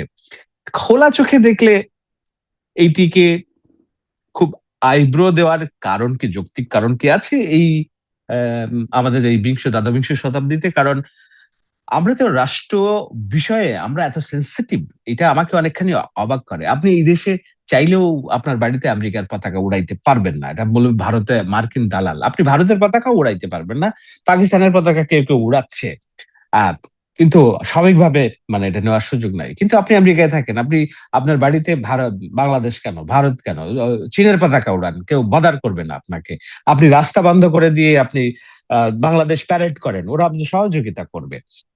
পার্লামেন্টে আলবেনিতে যে বাংলাদেশ ডে সেলিব্রেট হয় এবং সেখানে কোরআন তেলাওয়াত হয়, ওখানের আমি জানি ব্রঙ্কসে মানে একদমই গির্জাগুলো তাই জনাব শাহিদ আলম। মানে শুক্রবার এইগুলো তো হয় কিন্তু উন্মুক্ত করে আমাদের দেশে দেয়, হয় না। উন্মুক্ত করে দেয় যেন জুম্মার নামাজ পড়ার জন্য। তো তাতে কি ওখানকার জনগোষ্ঠী বলবে যে না, এই না, একবারে হই হই রই রই বলবে সব না। বাংলাদেশিরা দখল করে ফেললো? তো আমার পার্লামেন্টের সামনে যদি একদিন যুক্তরাষ্ট্র ককাসের একটা অনুষ্ঠান হয় উন্মুক্ত, এইখানে আমরা হই হই রই রই করবো, গেল গেল আমেরিকা নিয়ে গেল, সব নিয়ে গেল, এরকম আমি তো এইটা চাই না, ভারতের গেল, সাথেও গেল হোক। নিল দেখুন, নিয়ে গেল সেটা আমি বলব না। এতটাই আমি গেল, এতটাই গেল না নিয়ে না না, গেল আমি সেটা শেষ বলব করি। না। কিন্তু এই আমি প্রশ্নটা করব আমি যে শেষ কেন করি হচ্ছে? আমি শেষ করি। আমি কিন্তু এতটাই লিবারেল যে লিবারেল হইতে গেলে অনেক পরিশ্রম করতে হয়, অনেক আসলে স্যাক্রিফাইস করতে হয়, আপনার কলিজা থাকা লাগে। হুম, আমি মনে করি আমার ওই কলিজা আছে বলেই আমি একেবারেই ধরেন মুক্তিযুদ্ধের পক্ষে কথা বলি, নারী স্বাধীনতার পক্ষে কথা বলি, জামাতের পলিসি নিয়ে বিরোধিতা করি। আমি নন দোষী, অর্থাৎ যার হাতে রক্তের দাগ নাই এমন আওয়ামী লীগ সমর্থকদের সুরক্ষার কথা বলি। আমি ধানমন্ডির ৩২ ভাঙার বিরোধিতা করেছি, আপনারা সবাই জানেন। সো এখন আমি কলিজা নিয়েই বলছি যে আমাদের উন্মুক্ত হতে হবে, আরো একটু বেশি উন্মুক্ত হতে হবে। যদি এইখানে যুক্তরাষ্ট্রে আমরা আমাদের বাংলাদেশিদের সবকিছু উদযাপন করতে পারি, এইখানে যুক্তরাষ্ট্রের উদযাপন করার এই সুযোগ থাকা উচিত। এমনকি ভারতের প্রতি, আওয়ামী লীগের যেসব কর্মী সমর্থকদের ভারতের প্রতি যে অনুরক্তি আছে, তারাও একসাথে মিলে যদি ভারতের বিশেষ দিন সেলিব্রেট করে, আমরা দূর থেকে দেখবো, তালি দিব, বাহাবা দিব, হয়তো আমি জয়েন করব না, কিন্তু তার এই জিনিসটার সুযোগ থাকা উচিত বলে আমি মনে করি। আম, কিন্তু এগুলার এটাকে কি বলে, আম, দেখতে হবে যে না আমার রাষ্ট্রীয় স্বার্থ, রাষ্ট্রীয় অখণ্ডতা, রাষ্ট্রীয় আম, নিরাপত্তা জলাঞ্জলি হচ্ছে কিনা, সেখানে আবার আমাদেরকে মারাত্মকভাবে স্ট্রিক্ট আমাদের থাকতে হবে। সমস্যাটা ওইখানেই তো যে সেইটা আমি রাষ্ট্রীয় বিশ্বাস স্বার্থ করি। বিঘ্নিত হচ্ছে কিনা, নিরাপত্তা বিঘ্নিত হচ্ছে কিনা, ওই ব্যাপারটা তো আমরা পুরোপুরি জানতে পারি না। এই ব্যাখ্যাগুলো আমাদের সরকার আমাদের কাছে স্পষ্ট করে না, আগেও করে নাই। এখনো যে সব বিষয়গুলো স্পষ্ট হচ্ছে তা না। মানে এটি তাদের অনেক কিছু রাগ-ঢাক দিয়ে চলতে হয়। এটাও যেমন একটা বাস্তবতা। মানে দেশ হুম। চালানোর স্বার্থে ওই যে কেয়া, কেয়া নাহি করনা পড়তা হ্যায় আপনি বললেন তো ওই কার না পারতা হ্যায়। তো সেইখানে ওই কেয়া, কেয়ার মধ্যে যে কি করে ফেলছেন আমাদের কিন্তু আবার এর মধ্যেই তো অনেক কিছু হয়ে গেছে। ফলে আমাদের তো আ সন্দেহ জাগবেই, প্রশ্নটা জাগবেই। হৈ, হৈ, রই, রই না করি। আমরা তো নিঃসন্দেহে, ব্যাখ্যা তো চাইবো যে এরকম নিঃসন্দেহে, নজিরবিহীন কাজটা কেন হলো? নিঃসন্দেহে, কিন্তু কেউ তো ব্যাখ্যা দেয় না। নিঃসন্দেহে, নিঃসন্দেহে আপনি যদি সাংবাদিকতার জায়গা থেকে, গণমাধ্যমের জায়গা থেকে প্রশ্ন না করেন, হুম, প্রশ্ন যদি আপনার ফুরিয়ে যায়, আপনার ডেমোক্রেসি ফুরিয়ে যাবে। হুম, কেন শেখ হাসিনার আমলের আমাদের ডেমোক্রেসি ফুরিয়ে গেল? কারণ আমাদের প্রশ্ন ফুরিয়ে হুম, গিয়েছিল। আমাদের প্রশ্ন কোনো জায়গা ছিল না, প্রশ্ন করাও যেত না, প্রশ্নের উত্তরও পাওয়া যেত না। সো আমি তো খুব দায়িত্ব নিয়ে বলি যে না, প্রশ্ন করে যেতে হবে হুম, এবং সরকারকে চাপেও রাখতে হবে যে না, এইখানে কি হচ্ছে আমাকে স্পষ্ট করে জানো। এখন আপনি জানেন যে ওই তথ্য অধিকার আইন টাইন এইসব বিষয় আছে, সেগুলোর সুযোগও নেওয়া যেতে পারে। রাষ্ট্রের প্রত্যেকদিন সপ্তাহে অন্তত একদিন তথ্য মন্ত্রণালয় ব্রিফ করছে, সেখানে আহ তথ্য মন্ত্রণালয়ের মুখপাত্র আছে, তার কাছে জিজ্ঞাসা করা যেতে পারে। আমি তো সরাসরি সরকারের সাথে সম্পৃক্ত না, আমি কেবল এই সরকারকে সহযোগিতা করার জন্য যতটুকু বয়ান উৎপাদন করা যায় ততটুকু করি। বাট ডিসিশন মেকিং এর জায়গাগুলোতে তো আমি নেই, সুতরাং আমি কোনো উত্তর হুম, দিতে পারবো না। হয়তো থাকলে আপনার সাথে সরাসরি যোগ দিয়ে আমিও অনেক প্রশ্নের উত্তর দিয়ে ফেলতে পারতাম আপনাকে। হুম, হুম। কিন্তু ওইটাই সমস্যা। যারা বয়ান উৎপাদন করেন, তারাও যেমন আগে সরাসরি অনেক হুম, কিছু বলতেন। যখন থেকে সরকারি দায়িত্বে যান, তখন আর খুব সরাসরি হুম। অনেক কিছুই তারা বলতে পারেন না। এই যে ওই যে এটা একটা কি সরকারি দায়িত্ব, হ্যাঁ, ওই যে সরকারি দায়িত্ব, সরকারে যখন আপনি যাবেন হুম, তখন তো একটা আপনাকে নির্দিষ্ট হুম, একটা ওথ নিতে হয়, তাই না? সেই ওথে রাষ্ট্রীয় সিক্রেসি একটা বিষয় নিশ্চয়ই, থাকে, নিশ্চয়ই। রাষ্ট্রের স্বার্থ একটা বিষয় থাকে। এইসব নানান কারণে হয়তো হয়ে ওঠে না। জি। ধরেন আপনাকেও যদি আমি বসাইয়া দেই তাহলে কোথাও, হয়তো আপনিও সেরকমই হবে। আপনি হুম, হুম। জি, হয়ে যাবে জি, আরকি। এটি তো বটেই। সেটা একটা বাস্তবতা তো আছেই। হুম, আ কিন্তু ওই যে হুম, বলছিলেন যে হ্যাঁ, গণমাধ্যমের স্বাধীনতার ব্যাপারে। গণমাধ্যমে আগে আমরা আসলে সরাসরি সরকার প্রধানকে নিয়ে কথা বলা খুব একটা দেখি নাই। এখন সরকার প্রধানকে নিয়ে অনেক কথা বলা হয় বিরোধীদের পক্ষ থেকে। যেমন এনসিপির নাহিদ সার্জিস আলম তিনি বলছেন যে তারেক রহমান ভং ধরছেন। আ মানে এই যে এই হামলাগুলোর ঘটনা ঘটছে একের পর এক, তারেক রহমান ভং ধরছেন। মানে আমিও আসলে যেহেতু করা যায় বলেই করি যে তারেক রহমান আসলে কি করছেন? তারেক রহমান ভূয়সী প্রশংসিত হচ্ছেন। তিনি আ যেমন যেদিন হামলা হচ্ছে তিনি হেঁটে কোন মন্ত্রণালয় পরিদর্শনে গেছেন। সেটা খুব গণমাধ্যমে খবর হচ্ছে যে এই যে তিনি হাঁটছেন, তিনি বিভিন্ন সময় কম খাচ্ছেন, তিনি প্রোটোকল ব্যবহার করছেন না।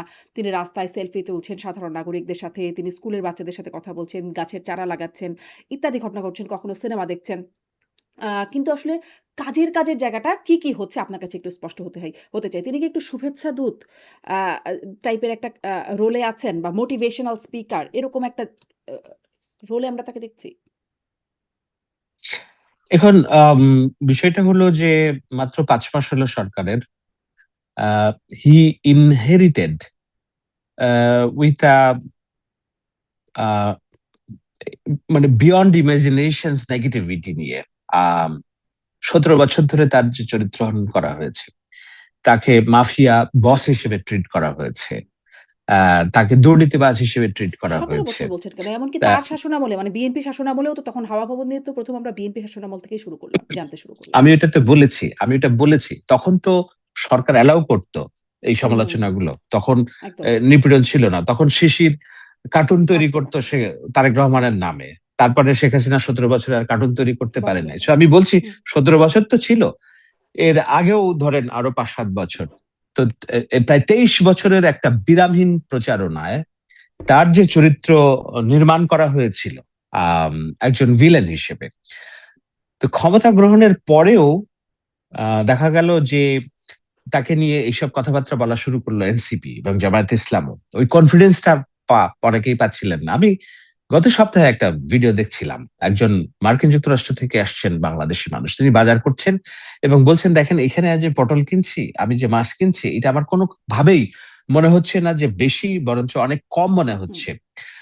১ম কথা বলছেন যে, "হ্যাঁ, অনেক সমস্যা আছে। রাস্তাঘাটে জ্যাম, ট্রাফিক এগুলো আছে। বাট আমার মনে হয় না রাষ্ট্র খুব খারাপ চলছে।" একজন যুক্তরাষ্ট্রের নারী আ বাংলাদেশী প্রবাসী উনি আসছেন। উনি তারেক রহমান সম্পর্কে একটা কথা বলেছেন। উনি বলছেন যে, "দেখুন আমাদের যে প্রধানমন্ত্রী উনার আগের কথা বলতে পারি না। বাট এখন উনার কথা দেখলে আমার চোখে পানি আসে যে এত ভালো একটা মানুষ হুম, হতে পারে।" হুম। তো এখন আপনি যেটা বলছেন যে পিআর মানে যেটা বলছেন যে শুভেচ্ছা দূতের ভূমিকায় কিনা। আমাদের মানুষের চাওয়া তো খুবই কম শারমিন। মানে আমরা আ বাংলাদেশী মানুষের কি খুব ভালো চাওয়া আছে? এখন আমাদের আলোচনা হওয়া উচিত কি? আমাদের আলোচনা হওয়া উচিত কিভাবে আমাদের এই যে রাষ্ট্রীয় যেসব পলিসি আছে এগুলাকে শিথিল করা, ট্যাক্স কে ভালো করে রিফর্ম করা, মানুষ যেন বিজনেস করতে পারে, ইনভেস্ট করে যেন তার রিটার্নটা ফেরত পেতে পারে, দোকানি যেন নির্বিঘ্নে দোকান খুলতে পারে। ওখান থেকে যেন একজন রিক্সা চালক সারাদিন আ রিক্সা চালিয়ে তার বাড়িতে টাকাটা পাঠাতে পারে। এইসব জিনিসগুলোই আমাদের হুম, সবচেয়ে হুম, আলোচনা হওয়া দরকার। কিংবা এগুলো নজর দেওয়ার দরকার। মানুষ এটাই চায়। এই যে সংস্কার কিংবা জুলাই সনদ, আপনি রাস্তাঘাটে ঘুরে দেখান তো হুম, একটা হুম। মানুষের মুখ থেকে আপনি জুলাই সনদের কথা শুনবেন? না সে বলবে যে আমার গ্যাস দাও, আমার এই রাস্তা ঠিক করো, আমাকে এই যেন ব্যাংকে যেয়ে আমার টাকার স্বল্পতা না হয়। তো এগুলাই তো দরকার, তাই না? তো যেইটা আমরা চাই, বাংলাদেশের মানুষের চাওয়া আসলে খুবই কম। কিন্তু সেই কম চাওয়ার জায়গায় আমাদের কি হচ্ছে? মানুষের যেমন আজকের আমি শেষ হ্যাঁ, করি। আমি আমি বলি, শেষ করি। শেষ তারেক করেন। রহমানের এই জিনিসটা বলতে চাচ্ছিলাম। তো সেই জায়গায় আমাদের মানসপটে যে প্রধানমন্ত্রিত্ব যিনি ছিলেন, তার আচার ছিল যে বছরে ৩৫ কোটি টাকার না মাসে ৩৫ কোটি টাকার খাবারের বিল। হুম, ওই যে কর্ণফুলী টানেলের পাশে তিনি থাকবেন বলে একটা ৪,০০০ কোটি টাকার একটা নিবাসস্থল তৈরি করা। তিনি যখন রাস্তায় যাবেন ২০০ গাড়ি আরো সবকিছু ব্লক করা, হুম, মানুষকে চলাচলে নির্বিঘ্ন করা এবং আমরা যে প্রজা, তিনি হুম, যে রাজা, এই ধরনের একটা প্রচেষ্টা ছিল। জনগণ থেকে বিচ্ছিন্ন রাখার যে রাষ্ট্র, সেই জায়গাটা তিনি ভেঙে দিতে চেয়েছেন। হুম, তার নিজের প্রোটোকল কমিয়েছেন, মন্ত্রীদের প্রোটোকলও কমিয়েছেন। তিনি মানুষের কাছে যাচ্ছেন। কিশোরদেরকে উদ্বেলিত করার চেষ্টা করছেন এবং নিজের সিম্পলিসিটি দিয়ে আমি একদিন মন্ত্রণালয় খেতে গিয়েছি। হুম, আমার ওখানকার খাবার খেয়ে আমার পছন্দ হয় না। ৳১০০ র খাবার, একটা ভাজি, একটা ডাল। তোমরা কি খাও এগুলো? এর হুম, চেয়ে আমি অনেক ভালো খাই। হুম, হুম, তো উনি এই যে কাটছাঁট করে উনি চেষ্টা করছেন যে রাষ্ট্রের প্রধান যিনি, হেড অফ দ্যা গভর্নমেন্ট যদি নিজে পরিবর্তনটা প্র্যাকটিস করতে পারেন, তাহলে এইটার একটা চাপ প্রশাসনে পড়ে, অন্যান্য জায়গায়ও পড়ে। সো এগুলোর মধ্যে দিয়ে তিনি একটা গুড কপ হিসেবে আমাদের সামনে এসে হাজির হয়েছেন। যেন আমরা তাকে দেখে আমাদের অন্যান্য প্র্যাকটিস গুলো শুরু করতে পারি, এটা তো ভূয়সী সেটা প্রশংসা আপনি হচ্ছে বলতে যেটা আমি পারেন। বলছি যে মানে আসলেই প্রশংসিত হচ্ছে এবং এই যে নজিরবিহীন তার এই আচরণগুলো সেগুলো দেখতে তো ভালো লাগেই। আমাদের হ্যাঁ, সবারই সেগুলো দেখতে ভালো লাগে। হ্যাঁ, মানে কিন্তু এটা হ্যাঁ। কি তার ওই যে আপনি বলছিলেন যে ১৭ বা ২৩ বছর ধরে তার যে একটা চরিত্র দাঁড় করানো হয়েছে মানে এ এমনকি আন্তর্জাতিক গণমাধ্যমেও খবর আসে প্রডিগাল সান মানে সেই প্রডিগাল সান তিনি এখন আ একজন দারুণ রকমের মানুষ যিনি স্ত্রীর মাথায় ছাতা ধরেন। এরকম একজন মানুষ হুম। সেই চেহারাটা পোর্ট্রে করার একটা মানে সচেতন প্রচেষ্টা? এটা আমি মানে আমি তো তার ক্যারিয়ারের দায়িত্ব নিব না। কিন্তু ব্যক্তি হিসেবে তাকে জানাশোনার তো একটা সুযোগ আমার হয়েছে, তাই না? আমি কালকে একটা টক শোতে বলছিলাম। উনি যে বলছেন যে আমি প্রতিশোধের রাজনীতি করব না। এখন আপনারা জানছেন। আমার সাথে এই কথা ওনার যখন ওই রাজনীতির কর্মকাণ্ড নিয়ে আন্দোলনের পার্ট হিসেবে উনি যে নানান মানুষের সাথে কথা বলে, সে ধরনের একটা সময় আমার সাথে ওই ধরনের কথা বলার সুযোগ হয়েছে। উনি তখনই বলেছেন যে আমি প্রতিশোধের রাজনীতি করব না। আবার ধরুন মানে আমি যতটুকু তাকে দেখেছি, খুব বেশি দেখেছি এটা বলা ঠিক হবে না, ক্রেডিট নেওয়া ঠিক হবে না। উনি খুবই এটাকে কি বলে? এই যে যেগুলো করছেন, এগুলো কোনটাই যে মেকি হিসেবে করছেন বলে আমার মনে হয় না। কেননা একজন মানুষ একটি রাজনৈতিক দলের প্রধান, আমাকে নিজে চা ঢেলে খাওয়িয়েছেন, আ কথা বলেছেন। সো আমি অতটুকু থেকেই আন্দাজ করছি যে মানুষ হিসেবে তিনি কেমন। আর মানুষ হিসেবে তিনি কেমন এটা তো ১৭ বছর আমরা জানতেও পারি নাই, তাই না? তার বক্তব্য প্রচার নিষেধাজ্ঞা ছিল। ছবি দেখানো তো দূরের কথা। হুম। সুতরাং এইটাই তার চরিত্র। এইটাই তার প্রতিদিনের প্রাত্যহিক জীবন। সেইটা হয়তো আমরা এতদিন দেখিনি। এখন তিনি প্রদীপের সামনে আছেন, অর্থাৎ স্পটলাইটে আছেন বলে আমরা দেখতে পাচ্ছি এবং আমরা বলছি যে, "কি দেখছি, কি দেখছি, কি দেখছি?" আমরা তো এরকম কখনো দেখি নাই। কারণ আমাদের আগের প্রাইম মিনিস্টারশিপ এরকম ছিলেন না। কিন্তু এটা উনি যে আরোপিত করে করছেন, I don't believe so. কারণ আমি আমার যতটুকু জানাশোনা মানে অন্যান্য জি। অনেক হাজার তাহলে মানুষের এই প্রশংসার সাথে জায়গাটা জানাশোনার আমরা প্রেক্ষিতে মানে প্রশংসার জায়গাটা আমরা তাকে প্রশংসাই করি। তিনি এই জায়গাগুলো আসলে নজিরবিহীন দৃষ্টান্ত স্থাপন করেছেন। কিন্তু কাজের কাজ কি করছেন? আপনি যেগুলো বলছেন মানুষের আশা তো খুব কম। গ্যাস পাবে তাই সে মানে জিনিসপত্র কিনবে সেটা। দেখছিলাম আজকে হুম, কাঁচামরিচের দাম ৳৪০০ কেজি। মানে সবকিছুর দাম, সবজি-টবজি সবকিছু শতকের ঘরে ছাড়িয়েছে। গ্যাস সংকটে শিল্প উৎপাদন শূন্যের কোটায়। আজকের খবর দেখছিলাম যে এই হচ্ছে অবস্থা। মানে কাজের কাজটাও কি হচ্ছে? আবার ধরেন রাস্তাঘাটেও এরকম আ মারপিট হচ্ছে, পুলিশ দাঁড়িয়ে দেখছে, বিরোধী দল মার খাচ্ছে। হুম। মানে কাজের কাজটা হচ্ছে কি? আপনাকে দেখতে হবে যে মারামারি, গন্ডগোল, আইনশৃঙ্খলার যে উন্নতি সেটা কোন পর্যায়ে। আপনাকে দেখতে হবে গত ২ বছরে কয়টা মব হয়েছে আর গত ৫ মাসে কয়টা মব হয়েছে। নাই হয়ে গেছে আমি বলছি না। আমি ২ বছরের হিসাব বলছি। আমি আওয়ামী লীগের আমলের পুরাটা আমরা তো বাতিলের হুম, খাতায় রাখছি। সো আমি কম্পেয়ার করছি না। আমরা তো ভালোর প্রত্যাশায়, বৈষম্যহীনের প্রত্যাশায় যে ৫ তারিখে চলা। সেখানে দেখতে হবে অন্তর্বর্তী সরকারের তুলনায় কতখানি আগা। আপনি বলছেন কাজের কাজ কি? আমি যখন আপনার সাথে কথা বলছি তখন কিছুক্ষণ আগে এখনো হয়তো তিনি ঢাকা উত্তরের প্রশাসকের কে নিয়ে তার গাড়িতে করে ঘুরতেছেন তিনি যে না সিটি কর্পোরেশনের কাজ কাম নিজে দেখার জন্য। ৬টা পর্যন্ত তার ডিউটি শেষ। এখন তার পরিবারের সাথে সময় দেওয়ার কথা। কিন্তু আমি একটু আগেই ছবি দেখলাম যে তিনি উত্তরের প্রশাসককে ডাকছেন, তার গাড়ির পাশে বসিয়ে তিনি ঢাকা শহর ঘুরে দেখতেছেন কোথায়। ছোট্ট একটা এক্সাম্পল দেই। আপনি এটি অন্যান্য ও দেখবেন। কালবেলা একটা রিপোর্ট করেছিল। একটা মেয়ে ম্যানহোলের ঢাকনার মধ্যে বসে সে বলছে যে এখানে যে কেউ একটা বাচ্চা পড়ে মরে যেতে পারে এবং এটার কোনো ব্যবস্থা হচ্ছে না। পরদিন ওই মেয়ে আবার গেছেন ওই জায়গায়। যেয়ে বলছে আমি রিপোর্ট করার ২৪ ঘন্টার মধ্যে এখানে ঢাকনা তৈরি হয়ে গিয়েছে। একটা এক্সাম্পল দিলাম যে কাজ হচ্ছে না বলে ব্রড সেন্স এ আপনি সমালোচনা করতে পারেন। কিন্তু যেটা হচ্ছে সেটাও আপনাকে আয়ত্তে নিতে হবে যে না গভর্নমেন্টস এর ভিজিলেন্সটা মারাত্মক অ্যাক্টিভ। কোথাও কোনো অসঙ্গতি দেখলে তারা অ্যাড্রেস করার চেষ্টা করছে। এটা আমার ধারণা। আমি বলছি অনেকগুলো সংকট আছে। এই যে জ্বালানি সংকট হঠাৎ করে উদয় হচ্ছে। আপনি যুক্তরাষ্ট্রে আছেন।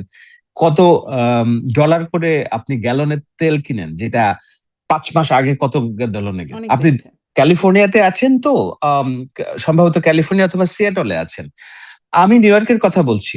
আমি $2.70 দিয়ে ৩ লিটার অর্থাৎ ১ গ্যালন গ্যাস কিনতাম।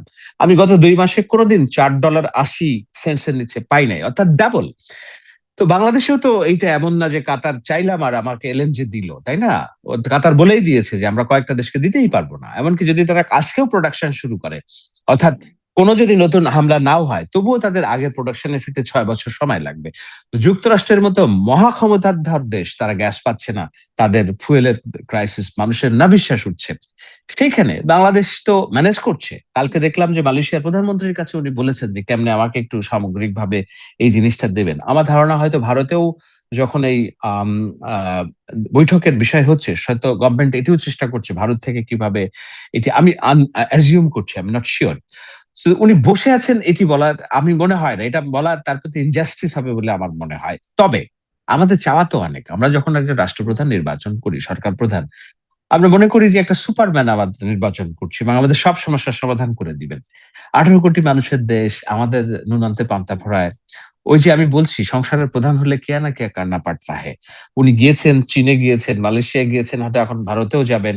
এটি নিয়ে বিরোধীরা নানান রকম রাজনীতি করার চেষ্টা করবে, ভারত কেন এটা সেটা।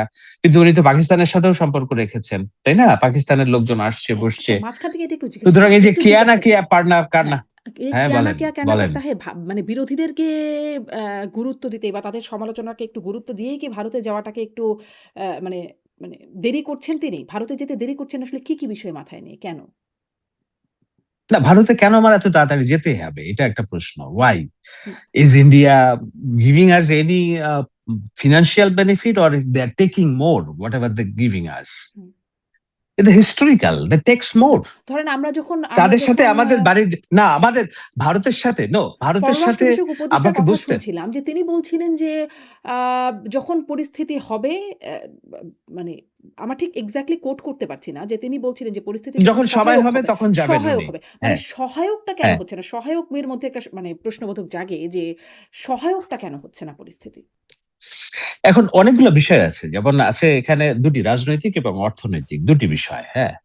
তো আমি রাজনৈতিক বিষয়টা পরে বলছি, অর্থনীতিটা আগে বলি। দেখুন, বাংলাদেশের সাথে আ ভারতের যে বাণিজ্যের ঘাটতি, এইটা ট্রিমেন্ডাস। আমি আম এক্সাক্ট ফিগার বলছি হুম, না এখন। কিন্তু বাংলাদেশ যত আমদানি করে, ভারত বাংলাদেশ থেকে তার সিকি পরিমাণ আমদানি করে না। সুতরাং তাদের যে ইকোনমিক ফ্লো, সেটা টিকিয়ে রাখার জন্য আমাদের সাথে সম্পর্ক রাখাটাই তাদের সবচেয়ে জরুরি হুম, দরকার আগে। আপনি ওই কুচবিহার, তারপরে কলকাতার যে ব্যবসায়ীরা, তাদের যে খুশি, বাংলাদেশ যে ভিসা উন্মুক্ত করেছে, এখন টুরিস্টরা যেতে পারবে। ওদের খুশি কতখানি আপনি দেখে বুঝবেন হুম, যে না, how much they dependent on our people. সুতরাং বাংলাদেশের সাথে ভারতের সম্পর্ক উন্নয়নের যে বিষয়টা আমি দেখি, যদি অর্থনৈতিকভাবে দেখেন, এটা নট বাংলাদেশের প্রায়োরিটি, এটা ভারতের প্রায়োরিটি যে বাংলাদেশের সাথে তারা সম্পর্ক স্বাভাবিক করবে। এখন আমরা কি আনি ভারত থেকে? আমি ছোটবেলায় দেখতাম যে ভারত থেকে সিংহভাগ পণ্য আসতো। এখন ভারত থেকে সিংহভাগ পণ্য আসে না। আমার গমটাও আসে এখন ব্রাজিল, আর্জেন্টিনা থেকে। আমার যে মাছ, চাল, এগুলো মায়ানমার হয়ে, থাইল্যান্ড হয়ে অনেকগুলো আমাদের আউটসোর্সিং জায়গা তৈরি হয়েছে। তবুও কি আমরা ভারতের উপর নির্ভরশীল না আমাদের আমদানির ক্ষেত্রে? অবশ্যই আমরা নির্ভরশীল। অনেক কিছুই আমাদের আনতে হয়। যদি এই ফ্লোটা বন্ধ করে দেওয়া হয়, আমাদের ইন্টারনাল অস্থিরতা তৈরি হবে। কিন্তু এগেইন আমি বারবার বলছি, ভারতের সাথে সম্পর্ক উন্নয়নের জন্য আমাদের যতটা তাগিদ, ভারতের তাগিদ তার চেয়েও বেশি। এটা হলো রাজনৈতিক, অর্থনৈতিক। আর রাজনৈতিক তাগিদ যেটা, সেটা হলো যে ভারতের মাটিতে বাংলাদেশের জুলাই অভ্যুত্থানে জেনজির মুভমেন্টে ক্ষমতাচ্যুত একজন মানুষকে তারা আশ্রয় দিয়েছে। সেইটার একটা সম্পর্কের টানাপোড়েন বাংলাদেশের সরকারের সাথে আছে। সেটা এক্স প্রাইম মিনিস্টারের মুখের কথাতেও আপনি বুঝবেন হুম, যে বারবার ধর্ণা দিচ্ছে যেন আমাকে ফেরত নেওয়া হয়। ঠিক আছে, আমি যাব। হুম, তো এই চাওয়া পাওয়ার বিষয়গুলো আছে ভারতের সাথে। এখন বাংলাদেশের চাওয়া কি? বাংলাদেশের চাওয়া ইদার শেখ হাসিনাকে তারা বন্দি প্রত্যাপন চুক্তি মেনে নিয়ে তারা ফেরত দিবে, অথবা আম রাজনৈতিক যেটার কথা বলছি, অথবা বাংলাদেশের ইন্টারনাল পলিটিক্সে তারা শেখ হাসিনাকে ইনজেক্ট করা, অর্থাৎ আওয়ামী লীগকে ইনজেক্ট করা, রাজনীতিতে তারা করবে না।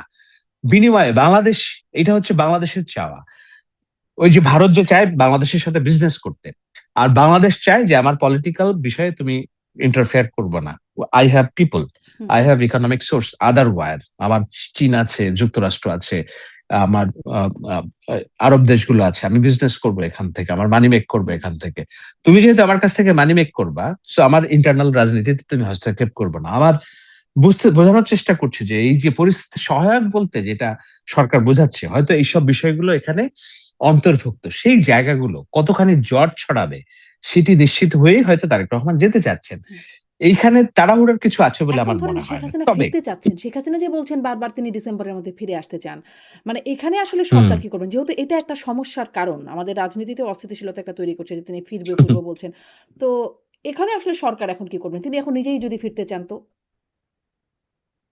দেখুন উনি সরকার তো চাইবে উনি ফিরুক। কারণ হলো উনি জাতিসংঘের ফ্যাক্ট ফাইন্ডিং কমিটির রিপোর্টের প্রেক্ষিতে যে ট্রাইব্যুনাল হয়েছে, তার গঠিত ট্রাইব্যুনাল। সেই ট্রাইব্যুনালে তিনি ফাঁসির দণ্ডাদেশপ্রাপ্ত আসামি। এখন এখানে আসলে উনি সরাসরি তো আর রাজনৈতিক সুবিধা পাবেন না। উনি হুম, অ্যাপিল করারও সুযোগ পাবেন না। কারণ বিচারের আওতায় আসবেন। ও বিচারের আওতায় আসবে, সরাসরি কনডেম সেলে উনি চলে যাবেন এবং সরকার যদি মনে করে যে খুব দ্রুত ওনার ফাঁসি কার্যকর করার দরকার, উনি সরকার করে ফেলবে। এই বিষয়ে সরকারের কোনো বিন্দু পরিমাণ ভাববে বলে আমার অন্তত মনে হয় না। এইটা কনসিকুয়েন্সেস। তো সেই জায়গায় শেখ হাসিনা যে আসবেন, আসারও তো একটা পলিসি আছে, হুম, হুম। একটা প্রেক্ষাপট আছে। উনি যে গিয়েছেন, উনি কি বাংলাদেশী পাসপোর্ট ব্যবহার করে আসবেন এখানে? তো বাংলাদেশী পাসপোর্ট ব্যবহার করে আসলে উনি কি একলা, একলা আসবেন, না যুক্তরাষ্ট্রের যেই জায়গায় ওনাকে গৃহবন্দী রাখা হুম। হয়েছে? গৃহবন্দী আপনি কোট করতে পারেন। আপনি গৃহবন্দী কেন বলছেন? ওটার ব্যাখ্যা আমি পরে দিব। তো যেই জায়গায় ওনাকে গৃহবন্দী রাখা হয়েছে, সেখান থেকে কি উনি চাইলেই বের হইতে পারবেন? যে জায়গায় ওনার চাইলেও ওনার পুত্র কন্যারা দেখা করতে পারেন না। এটা কি ওনার ইচ্ছার উপর নির্ভরশীল যে উনি আসবেন বাংলাদেশে, যে না চাইলাম আর ফুরফুর করে উড়ে বাংলাদেশে চলে আসবেন? It's absurd. তো এগুলো পলিটিক্যাল রেটরিক। উনি রাজনৈতিক নেত্রী তো হিসেবে কার ইচ্ছার বলবেন উপর এটা, নির্ভরশীল? এটাই স্বাভাবিক। কার ইচ্ছার উপর নির্ভরশীল? এটা অ্যাবসোলিউটলি বাংলাদেশের সরকার এবং ভারতের সরকারের উপর নির্ভরশীল। আপনি যে বলছেন পরিস্থিতি সহায়ক, এটা তো তিনি তো ভারতের অতিথি। মানে ভারতের অতিথি মানে আমি বলতে চাচ্ছি যে ভারতের জিম্মায় আছেন তিনি। হুম। তো ভারত তো বলতে পারে না যে না আমার জিম্মা থেকে তোমাকে মুক্ত করে দিলাম, তুমি এখন যাও, চলে যাও। ইটস এ প্রসেস, বন্দি বিনিময় প্রসেস। এবং উনি তো আর এমন না যে উন্মুক্ত মানুষের মতো বিচরণ করেন না, উনি জীবনযাপনও করেন না। আপনি কয়বার সংবাদ জেনেছেন যে জয় ভারতে এসে তার সাথে দেখা করেছে? পুতুল কতবার তার সাথে দেখা করার সুযোগ পেয়েছে? এই যে আওয়ামী লীগের পলাতক নেতা কর্মীরা তার সাথে দেখা যান তো, করার সুযোগ শুনি তো পেয়েছে। যায় যে জয় গেছেন, পুতুল গেছেন, তারা খাচ্ছেন একসাথে সেই ছবিও দেখা যায়। নেতারা গিয়ে দেখা করছেন। মিটিংও নাকি হচ্ছে বিভিন্ন। সেই খবরগুলোও তো আসে। এইটা আমি মনে করি এটা অ্যাবসার্ড। কারণ এটা হইলে রাষ্ট্রীয়ভাবে অন্তত ভারতের পররাষ্ট্র দপ্তর থেকে জানানো হতো উনি কোথায় আছেন, হুম, কিভাবে আছেন। উনি এমন জায়গায় আছেন যেইটা একেবারেই ওনাদের সশস্ত্র বাহিনীর একেবারে নিগুড় নিরাপত্তার মধ্যে আছেন। এবং এই বয়সে আপনি ৮০ বছর বয়সে একজন মানুষের সঙ্গ প্রয়োজন হয়, কথা বলার মানুষ দরকার হয়। নাই বলেই তো আপনি দেখবেন যে উনি হচ্ছে ওই এটাকে কি বলে, গোপালগঞ্জের টুঙ্গিপাড়ার ৭ নাম্বার ইউনিয়নের ১৪ নাম্বার যে হুম। যুবলীগের কর্মী, তার সাথে ফোনে কথা বলে গল্প করেন। কারণ বৃদ্ধ মানুষের কথা বলার প্রয়োজন হয়। কথা না বললে তারা বাঁচেন না। সো উনার সাথে দায়িত্ববান কোন লোকজন কথা বলছে না বলে উনি টুঙ্গিপাড়ার ৭ নম্বর ইউনিয়নের ১৪ নাম্বার যে যুবলীগের কর্মী আছে তার সাথে কথা বলেন। উনি একটু আপা, আপা বলেন, উনি তাতে পুলকিত হন যে না আমি এখনো আছি ঠিকঠাক। এর বাইরে ওনার রাজনৈতিক ভিত্তি কি? এটা খুবই রূঢ় শোনায়। হয়তো আপনি বলছেন সাংবাদিক হিসেবে এই ধরনের কথা আপনি বলতে পারেন কিনা একজন রাজনৈতিক নেত্রীর সম্পর্কে। But this is reality. উনার ভিত্তি আছে কোন? পলিটিক্স এর আম এই যে বাংলাদেশে উনি ফিরবেন, হুম। উনার তো বাজার করতে যাওয়ার অনুমতিটুকুও ভারত সরকারের তরফ থেকে নেই। উনি বাংলাদেশে ফিরবেন কিভাবে? এবং বাংলাদেশে ফিরতে গেলে এই ভারত সরকারকেই এবার বাংলাদেশে যোগাযোগ করতে হবে যে আমরা এরকম, বাংলাদেশের একজন সাবেক প্রধান আছেন, উনি ফিরবেন। এই ডিপ্লোম্যাটিক প্রসেসটা ওপেন করতে হবে। তো সেটাও তো একটা সহায়ক পরিস্থিতির একটা পার্ট, তাই না? আমার পলিটিক্যাল সেন্সে এটা বলে। আপনার সেন্সে যদি ভিন্ন কথা কোনো কিছু বলে আপনি আমাকে জানাতে পারেন যে উনি চাইলেই একটা প্লেন ধরে চলে আসতে পারেন হুম। বাংলাদেশে। মানে আমি এখানে এটাই বুঝতে চেষ্টা করছি যে বাংলাদেশ সরকারের পক্ষ থেকে কি করার আছে? তিনি তো বলছেন যে আত্মসমর্পণ তিনি এখন করতে চান। তো সেটা যদি তিনি করতে চান তাহলে তো প্রক্রিয়াটা একটু সহজই হবার কথা। যেহেতু তার পক্ষ থেকে খুব আ মানে রেজিস্ট্যান্স না। এখন এইটা কি উনি সত্যিই আত্মসমর্পণ করতে চান কিনা? যদি সত চান তাহলে তো হ্যাঁ। ওইভাবে পলিটিক্যালি নিশ্চয়ই তিনি যোগাযোগ করবেন সরকারের সাথে। আর যদি, আমি তো ওনার এটাও কথা শুনেছি যে যাবো, আচ্ছা ঠিক আছে, ওরা তো আমাকে প্লেন এখানে পাঠাইছে, তারা একটা প্লেন পাঠাক আমি আসবো। হুম। মানে আপনি শুনছেন কিনা আমি আমি জানি না। শুনছি। এই ধরনের একটা, হ্যাঁ। তো তার মানে কি তার ভিতরে এই হ্যালুসিনেশন আছে যে তিনি যদি ডিটারমাইন্ড বাংলাদেশে আসবেন তাহলে হয়তো স্পেসিফিক বলতেন যে আমি yes I am the x prime minister of Bangladesh, I have all the rights to get back to my own country. I urge the government, যারা এখন বর্তমানে আছে জনগণের নির্বাচিত, তাদের পররাষ্ট্র দপ্তর এই ভারতের পররাষ্ট্র দপ্তরের সাথে এমন কোন ডায়ালগের চ্যানেল ওপেন করুক, যে চ্যানেল দিয়ে আমি বাংলাদেশে ফিরবো এবং আমি আত্মসমর্পণ করব, আমি জেলে যাব, আমি ফাঁসিতে ঝুলবো। এইটা একটা সলিড ওয়ে। আর তিনি এই যে হুঙ্কার দিচ্ছেন, আবার বলছেন যে আচ্ছা ঠিক আছে, আমি তো প্লেনে করে আসছি, তার একটা প্লেন পাঠাক, আমাকে নিয়ে যাক, এটা সেটা। সো এগুলো খুব ক্লিয়ার মেসেজ দিচ্ছে না। ইটস অল অ্যাবাউট দ্য এটা তো ধরেন পলিটিক্যাল তার একটা রেটরিক। কথায় মানে একটা আলোচনা ভয়েস ক্লিপ যেটা মানে ফাঁস হয়েছে বা ভাইরাল হয়েছে সেটা থেকে শুনেছি। কিন্তু তিনি আন্তর্জাতিক গণমাধ্যমগুলোতে যে সাক্ষাৎকার দিয়েছেন সেটা একটি আনুষ্ঠানিক বার্তাও বটে যে তিনি ফিরতে চান, আত্মসমর্পণ করতে চান, ডিসেম্বরের মধ্যেই ফিরতে চান। এরকমটা তিনি বলছেন। তো সেই আত্মসমর্পণ যে করতে চান এতটুকু বার্তা তো মোটামুটি স্পষ্ট। আ সেখানে সরকার কি চাইছে যে তিনি ফিরুক? তার জন্য কোনো প্রক্রিয়া নিচ্ছে? আছে? আম এইটা আমি সরকারের স্বরাষ্ট্র, পররাষ্ট্র মন্ত্রণালয়ের বিষয়। আমি এক্সাক্টলি জানি না যে আচ্ছা। হুম। সরকার কি চাচ্ছে।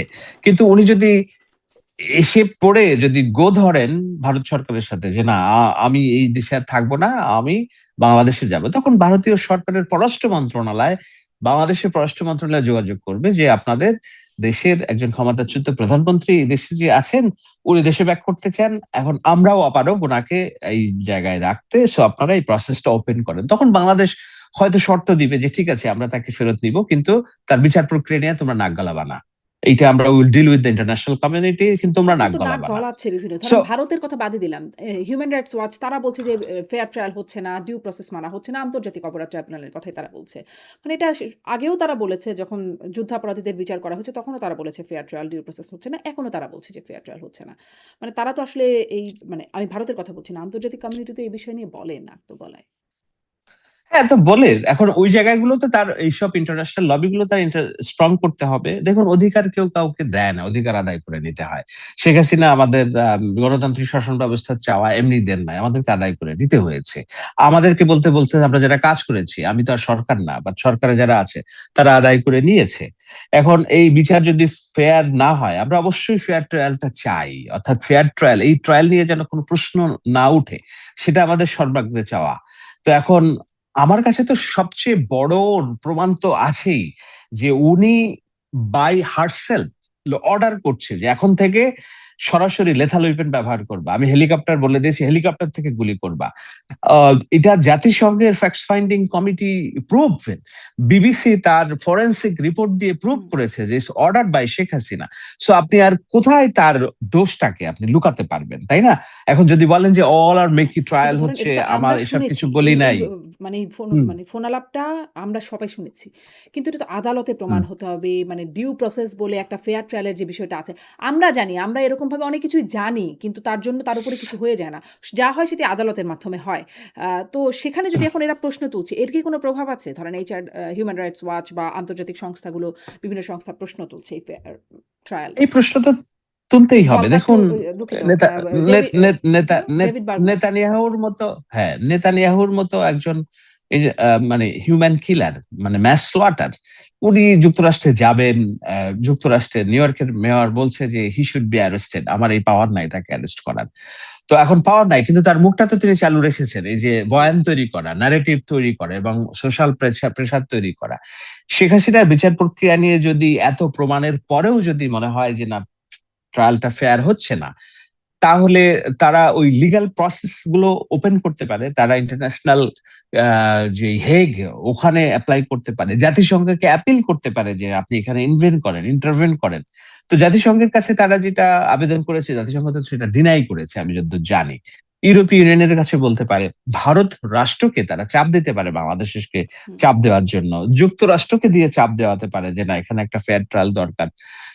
তো এই সমস্ত পথ তো বন্ধ শেখ হাসিনার, আওয়ামী লীগের। তাদের বন্ধু বলতে তো ইন্টারন্যাশনালি আর কেউ নেই, not a single country, not a single মানে উইন্ডো তারা ওপেন রাখছে। লন্ডনের, ইউকের টিউলিপের রাজনীতির ভাগ্য আপনি জানেন যে অনেক আগেই এটা হুম। ভুলুণ্ঠিত হয়ে গিয়েছে। যুক্তরাষ্ট্রের সাথে তার ঐতিহাসিক বৈরিতা, ভারত যেটা তার একমাত্র আশ্রয়স্থল, সেই মোদির হুম। গদিও আর কয়দিন থেকে আমি জানি মানে না, ঐতিহাসিক হয়তো খুব বৈরিতার কথা বলছেন? অচিরেই।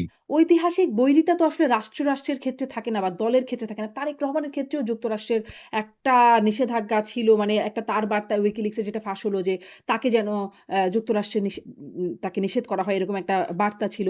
সেটা পরিবর্তিত হয়ে গেছে। এখন যুক্তরাষ্ট্রের থেকে এসে তারেক রহমানের সাথে দেখা করবার জন্য বা এটা হয়। তো ওই ঐতিহাসিক বৈরিতা বলে তো আর আসলে কিছু থাকে না। মোদির বিরুদ্ধে ছিল। সেখানে মোদির সাথে কি দরম-মরম যুক্তরাষ্ট্রের। তো না, এরকম আমি তো ঐতিহাসিক বৈরিতা আমি ঐতিহাসিক বৈরিতা বলতে আমি যে যুক্তরাষ্ট্র যে তাকে বৈরিতা করেছে তা না।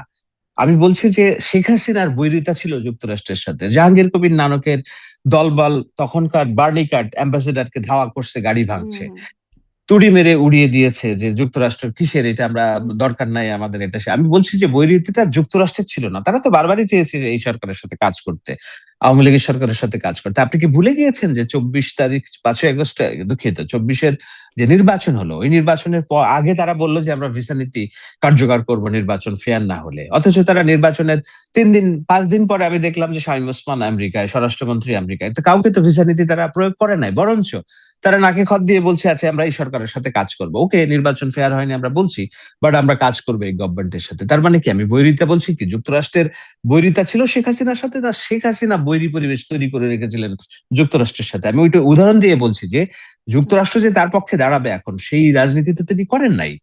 ইউকে এর পলিটিশিয়ানরা তার পক্ষে দাঁড়াচ্ছে না। তার একমাত্র খুঁটি হচ্ছে ভারতের বিজেপি এবং নরেন্দ্র মোদী। সেই মোদির গদি তো দারুণ ভাবে নড়বড়ে। আপনি ভাইবেন না যে হুম, মোদির গদি এখন হুম, খুব শক্ত। এটা যেকোনো সময় টলে যেতে পারে এবং জি। এটা ২ মাস, তাহলে এই ৩ বিষয়টাকে মাস, একটু ৪ মাস, সামারি করে ৫ মাসও লাগতে পারে। শেষ করি সামারি করে যে কি মনে হ্যাঁ, হয় ডিসেম্বরে কি তিনি ফিরতে পারবেন? ফিরবেন? Absolutely not. আচ্ছা, স্পষ্ট। আপনার কাছে সামারের কিচ্ছু এবার নাই। আরেকটা বিষয় কথা বলেই শেষ করতে চাই। জামাতের বিষয়ে একটু কথা হচ্ছে যে জামাত কেন আসলে এনসিপির উপর হামলা হচ্ছে? কেন জামাত কোন রকম তারাও কেন পাশে দাঁড়াচ্ছে না বা বক্তব্য বিবৃতি দিচ্ছে না? এখানে আপনার কি মনে হয় অ্যা আসলে কি? তারা কি এনসিপিকে ব্যবহার করছে? মানে যেটা আপনার সন্দেহের জায়গা থেকে নাকি মানে এনসিপির হাত ছেড়ে দিচ্ছে?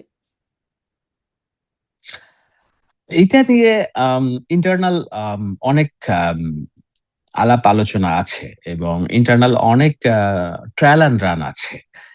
দেখুন, আমি এর আগেও বলেছি, বারবার বলেছি যে জামায়াতের রাজনীতি অপ্রাসঙ্গিক হয়ে যাবে যদি এনসিপির রাজনীতি দাঁড়ায়। এনসিপির রাজনীতি করতে হলে আপনাকে ২ টা জিনিস লাগবে। আপনাকে পলিটিক্যাল স্ট্রাকচার লাগবে, জনসমর্থন, স্ট্রাকচারাল পাওয়ার লাগবে। আরেকটা হলো ফেস লাগবে। পলিটিক্স এর ফেস লাগে, হ্যাঁ? কারণ আওয়ামী লীগ, আমরা বলি ফেস, শেখ হাসিনা, আহমদ, তোফায়েল, রাজ্জাক, নানান ফেস। হুম, বিএনপি যদি বলেন মির্জা ফখরুল, তারেক রহমান, সালাউদ্দিন আহমেদ, হুম, আমির খুসরো মাহমুদ, তো ফেস। জামাতের কোনো ফেস তো নাই। আপনি যদি দেখেন ডক্টর শফিকুর রহমানের বাইরে আর যেই ফেস গুলো আছে, Amir Hamza, do you think is a credible face, is a prestigious face for Jamaat Islam politics? আপনি দেখেন যে আর কে যারা আছে, একজন বলে পার্লামেন্টে আমি মুক্তিযোদ্ধার সন্তান, আমার বাবা, পরে দেখা গেল যে তার বাবা এখনো বেঁচে, বলে আমি না ভুল বলছি, একজন মুক্তিযোদ্ধা আছেন কাজী নজরুল, পরে দেখা গেল যে সে সবচেয়ে বড় হচ্ছে ইমরান হাশমি হিসেবে আবির্ভূত হয়েছে। তো they don't have any face to do politics, but they have the political infrastructure, base, social, কি বলে, আহ, থানা, পাড়ায়, মহল্লায় তাদের পলিটিক্যাল স্ট্রাকচার আছে। অন্যদিকে এনসিপির, they have faces, Hannan Masud, Hasnat, Nahid, Sarjis, Dilshana Parul, আমি আরো অনেক নাম দিতে পারি। দে হ্যাভ ফেসেস এবং এই কয়েকদিনের পার্লামেন্টে দে হ্যাভ শোন দেয়ার এক্সপার্টি, যে তারা অ্যাটলিস্ট কথা বলতে পারে। কিন্তু they don't have the political structure, তাদের কোনো বেজ নাই। সো এনসিপির দরকার হচ্ছে জামায়াতের পলিটিক্যাল স্ট্রাকচারকে গ্রাব করা। করতে যদি পারে, আদর্শগত ভাবে জামাত আর এনসিপির কোনো হুম। আলাদা না, দে আর দ্য সেম, কি বলে, আম, এই এক গাছের পাতা, তাই না? এদের প্রত্যেকেরই জামাত শিবিরের রাজনীতির ফ্যামিলিগত ব্যাকগ্রাউন্ড আছে। সো এনসিপি যদি স্ট্রং ফেস হিসেবে আবির্ভূত হয় জামাতের স্ট্রাকচারাল পাওয়ারটা নিয়ে, তাহলে জামাতের রাজনীতি অপ্রাসঙ্গিক। এখন জামাত কি চায় কিনা তাদের ৫৪ বছরের রাজনীতি বাংলাদেশে, আর বাংলাদেশের বাইরে তাদের আরো শত বছরের ইতিহাস, তারা চায় কিনা বাংলাদেশের মাটি থেকে তাদের রাজনীতি নাই হয়ে যাক, অপ্রাসঙ্গিক হয়ে যাক? তারা তো চাইবেই যে এনসিপি কে তাকে বঞ্চয় বানায় রাখতে, আর এনসিপিও চাইবে জামাতের স্ট্রাকচারাল পাওয়ারকে গ্রাব করে তাদের রাজনীতিকে দাঁড় করাতে। কারণ তারা যদি না দাঁড়ায়, তাহলে তারেক রহমানের লিডারশিপের বাংলাদেশে আগামী ৩-৪টি নির্বাচনেও হুম। বিরোধী কিন্তু কোনো আবার পক্ষ একজন আরেকজনকে ক্ষমতায় আসবে। ব্যবহারের এই কথা জন্য আমি বলছেন। শেষ তারাই করি, তো আমি তারা। শেষ আপনি করি, যে একটু আগে বললেন আমি যে শেষ করি, হুম, আমি বলছি, আমি শেষ করি। সেই জন্য এই যে ইন্টারনাল যে পাওয়ার প্র্যাকটিস, পাওয়ার স্ট্রাগল যেটাকে আমরা বলি, সেটা চলমান আছে। সেই জায়গায় কে কার পক্ষে খেলছে, কে কাকে উঠানোর চেষ্টা করছে, নামানোর চেষ্টা করছে, নাহলে তো আমরা দেখতাম যে এনসিপি মার খাচ্ছে, জামাত একটা বিবৃতি দিয়ে হুম, দিয়ে বসতো, তারা দেয় নাই। আবার এই যে কালকে মার খাওয়ার পর আজকে যে জনসমুদ্রের মতো তারা বলছে যে আমাদের, এটা সবই জামাত শিবিরের কর্মীরা জয়েন করে, অর্থাৎ জামাত তাদের সব ইন্টারনাল ফোর্স ডিপ্লয় করে দিয়েছে এনসিপির সমাবেশে। এত যদি মানুষ হতো তাহলে গত 15-20 দিন ধরে তারা যে সমাবেশ করতেছে মানুষ হয় না কেন, তাই না? 240-50 থেকে 200 জনের বেশি মানুষ হয় না, আজকে কেন 20,000 মানুষ যোগ হলো? অর্থাৎ জামাত তাদের ফোর্স ডিপ্লয় করে দিছে। সো এই রাজনীতিটা আমরা বোঝার চেষ্টা করছি এবং আমাদের বুঝতে আরো কিছুদিন সময় লাগবে যে হুম, কোথাকার পাশা, নট পাছা, আমি বলছি হুম, পাশা, হুম, হুম। কার পাশা গেল, কার টেবিলে, এটা আমাদের একটু সময় লাগবে। আচ্ছা।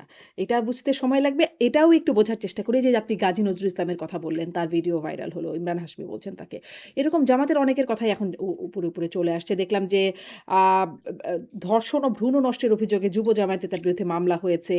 আরেকজনকে দেখলাম যে পরকীয়ার অভিযোগে জামায়াত নেতাকে মারধরের খবর সেটি আসছে। মানে এইগুলোও কি কোনো একটা প্রয়াস কিনা? মানে তাদেরও যেমন করে আপনি বলছিলেন যে একটা সময় তারেক রহমানের চরিত্র হননের চেষ্টা করা হয়েছে। এখানেও তো মানে সব দলেই তো কিছু না কিছু এরকম ঘটনা ঘটানোর মতো মানুষ থাকে। ভিডিও ভাইরাল হলে অনেকেরই অনেক সমস্যা হয়ে যাবে। কিন্তু এটা কি একটা সুচিন্তিত প্রচেষ্টা কিনা? হঠাৎ না, করে সব আমি এগুলো বেরোতে শুরু সুচিন্তিত করছে কেন? বলবো না। হুম, হঠাৎ করে বের হতে শুরু করছে কারণ ক্ষমতার গরমে আহ, একটু দিশেহারা হয়ে গিয়েছে জামাত। তারা কোনোদিন ভাবে নাই যে এই অপ্রত্যাশিত ফলাফল। দেখুন, 5 তারিখের পরে বাংলাদেশে অনেকের জন্য অনেক অবারিত সুযোগ তৈরি হয়েছে, কপাল খুলে গিয়েছে হুম, অনেক মানুষের, লক্ষ লক্ষ কোটি টাকার মালিক হয়েছে। হাসনাত সার্জিসের মতো আমি প্রায় নাবালক বলবো ছেলেমেয়েরা সংসদ সদস্য হচ্ছে। এটা তো বিয়ন্ড ইমাজিনেশন, রাইট? আমাদের কল্পনার বাইরে। তো জামাতেরও যেটা হয়েছে, আম, তারা হঠাৎ করে প্রধান বিরোধী দল হয়ে গিয়েছে এবং সংসদ সদস্য হিসেবে তারা আবির্ভূত হয়েছে। যশোরে যে এমপি মার খেলো, উনি কিন্তু ওই এলাকার স্থানীয় মানুষ না। দেখা যাচ্ছে ওখানে বিএনপি যে তারা বছরের পর যুগ যুগ ধরে বাপদাদা রাজনীতি করছে, কিন্তু উনি 2016 সালে ওখানে একটা বাড়ি বানিয়েছেন, তারপর ওখানে রাজনীতি করছেন, ভোটে দাঁড়িয়েছেন, জামায়াতের সামগ্রিক চাপে উনি এমপি হয়ে গেছেন, কিন্তু এলাকার মানুষ তার সাথে তার কানেকশন নাই বলে একজন এমপির বাড়িতে হামলা করছে তার আশেপাশের হুম, হুম, লোকজন। সো আমি বলছি 5 তারিখের পরে অনেক রাজনীতিতে ডিসপ্লেসমেন্ট এবং নতুন ক্ষমতায়ন হয়েছে। সেই ক্ষমতায়নটার যে একটা ওয়েট আছে, এই ওয়েটটা জামায়াত ইসলামী নিতে পারছে না বলেই আপনি দেখবেন যে তারা এসব নানান অনৈতিক কর্মকাণ্ডে জড়িয়ে পড়েছে। আচ্ছা সেটা গাজী নজরুল এই ইসলামের জড়িয়ে যে বিষয়, পড়াটা কি আমি বলি এখন গাজী জড়িয়ে নজরুল পড়ছে ইসলাম, নাকি জড়িয়ে পড়ার খবরগুলো এখন ফাঁস হচ্ছে? আগে কি তারা জড়িয়ে ছিল না? মানে এই যে এক্ষুনি ইদানিংকালেই জড়িয়ে গেল, আগে ছিল না। বা না না, শুধু এটা তারাই ঠিক। জড়িত আর আগে কেউ না। না, না, আমরা তো কেউ ধোয়া তুলসী পাতা না, হুম, তাই না? কিন্তু আমি তো আর এই যে আপনার সাথে সরাসরি কথা বলছি, আমি তো আর মুখ ঢেকে কথা বলছি না, আমি না। আপনার সুন্দর চেহারা দেখছি, কথা বলছি। কিন্তু তারা তো পাবলিকলি বলে যে নারীর দিকে তাকানো যাবে না। এটা তাদের রাজনীতি, তারা এই যে ইয়ে দিয়ে কথা বলে, কিন্তু দেখাচ্ছে এটার অন্তরালে তারা যে অনৈতিক কর্মকাণ্ড করছে। এখন আপনি যদি আম, স্বাভাবিক নারী পুরুষের সম্পর্কের প্র্যাকটিসের কথা যাদের বলি, তাদের ক্ষেত্রে একরকম, কিন্তু যে একেবারেই এইটার বিরুদ্ধে থাকে, সে যখন তার এইসব জিনিসপত্র বের হয় তখন মানুষের আগ্রহ থাকে না অনেক হুম, বেশি, অনেক বেশি আগ্রহ থাকে। তো সেইটাই হচ্ছে যে আমাদের তো দিন প্রতিষ্ঠার কথা বললা, আমাদের তো বললা যে নবীজি যেভাবে তার চরিত্র, সেইটার প্র্যাকটিসের কথা বললা, আমাদেরকে তো বলছো যে নারীর সাথে ওঠা বসা করা যাবে না, তাদের চেহারা দর্শন করা যাবে না। তো তুমি কি করতেছো? দেখুন, এটা নিয়ে বিএনপির দু একজনের সাথেও আমি বললাম নারী ঘটিত বিষয় আসছে, ওটা নিয়ে কিন্তু খুব একটা মানুষের আগ্রহ নাই, কারণ দ্যাটস হাউ দিস, আমাদের সোসাইটির যারা আমরা স্বাভাবিক জীবনযাপন করি, হুম, আমরা চলি, আম, রাজনীতি করি, নারী পুরুষ একসাথে মিছিল মিটিং করবে, তার বন্ধুত্ব হবে, এইটা একটা স্বাভাবিক আচার আমাদের কাছে। কিন্তু যারা এটা স্বাভাবিক মনে করে না, যারা মনে করে আমরা নাজায়েজ, হুম, আমরা অনইসলামিক, তারা যখন এইসব কাজে, আমাদের স্বাভাবিক মানুষের মতো কাজে হুম, হুম। ব্যস্ত হয়ে পড়েন, এবং এইসব জিনিসপত্র যদি দেখা যায় তখন সেটা আলোচনার জন্ম দেয় বেশি।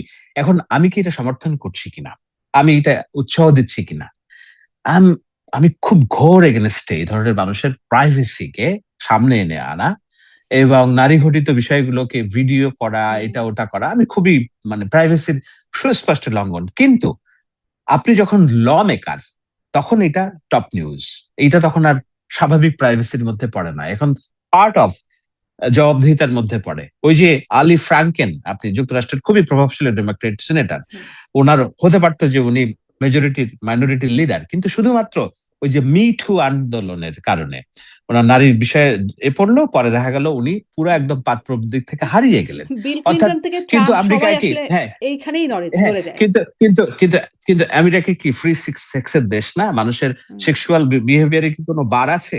একটা ছেলে একটা মেয়ে যদি সম্মতি হুম। উৎপাদন করে নিজেদের ভিতর সময় কাটায়, কেউ কখনো বাদ দিবে না। কিন্তু যখন ল মেকার তখন ইটস অ্যান ইস্যু। তো আমি স্বাভাবিকভাবে যে ছেলে মেয়ে স্বাভাবিক মানুষের যৌন সম্পর্ক আছে, আর এটি কেউ হস্তক্ষেপ করুক আমি চাই না, প্রাইভেসি লঙ্ঘন। কিন্তু যখন ল মেকারের ঘটনা তখন এটা আর প্রাইভেসির মধ্যে পড়ে না, এটা তখন জবাবদিহিতার মধ্যে পড়ে। জি, জি। অনেক ধন্যবাদ, অনেক ধন্যবাদ। ওই যে আপনি বলছিলেন কোথাকার পাশা কোথায় যায় সেটা নিশ্চয়ই দেখার বিষয়। সামনেও নিশ্চয়ই এটা নিয়ে কথা হবে। আপনার সাথেও কথা হবে। অনেক ধন্যবাদ শাহেদ আলম। অনেকটা সময় কথা বললাম। আপনার সাথে অনেক কথা হলে ভালো লাগলো। আমার খুব ভালো লাগে যখন আমাকে কেউ চেপে প্রশ্ন করে। আপনি অনেক চেপে প্রশ্ন করেছেন এবং প্রশ্নের উত্তর বের করে নেওয়ার চেষ্টা করেছেন। আমার বিশ্বাস যে আমি মোটামুটি ভাবে আপনাকে একটা মধ্যপন্থার জায়গা থেকে উত্তরগুলো দিতে পেরেছি। আপনাকে অনেক ধন্যবাদ। অনেক ধন্যবাদ শাহেদ আলম। অনেক ধন্যবাদ। অনেক ধন্যবাদ দর্শক সাথে থাকার জন্য।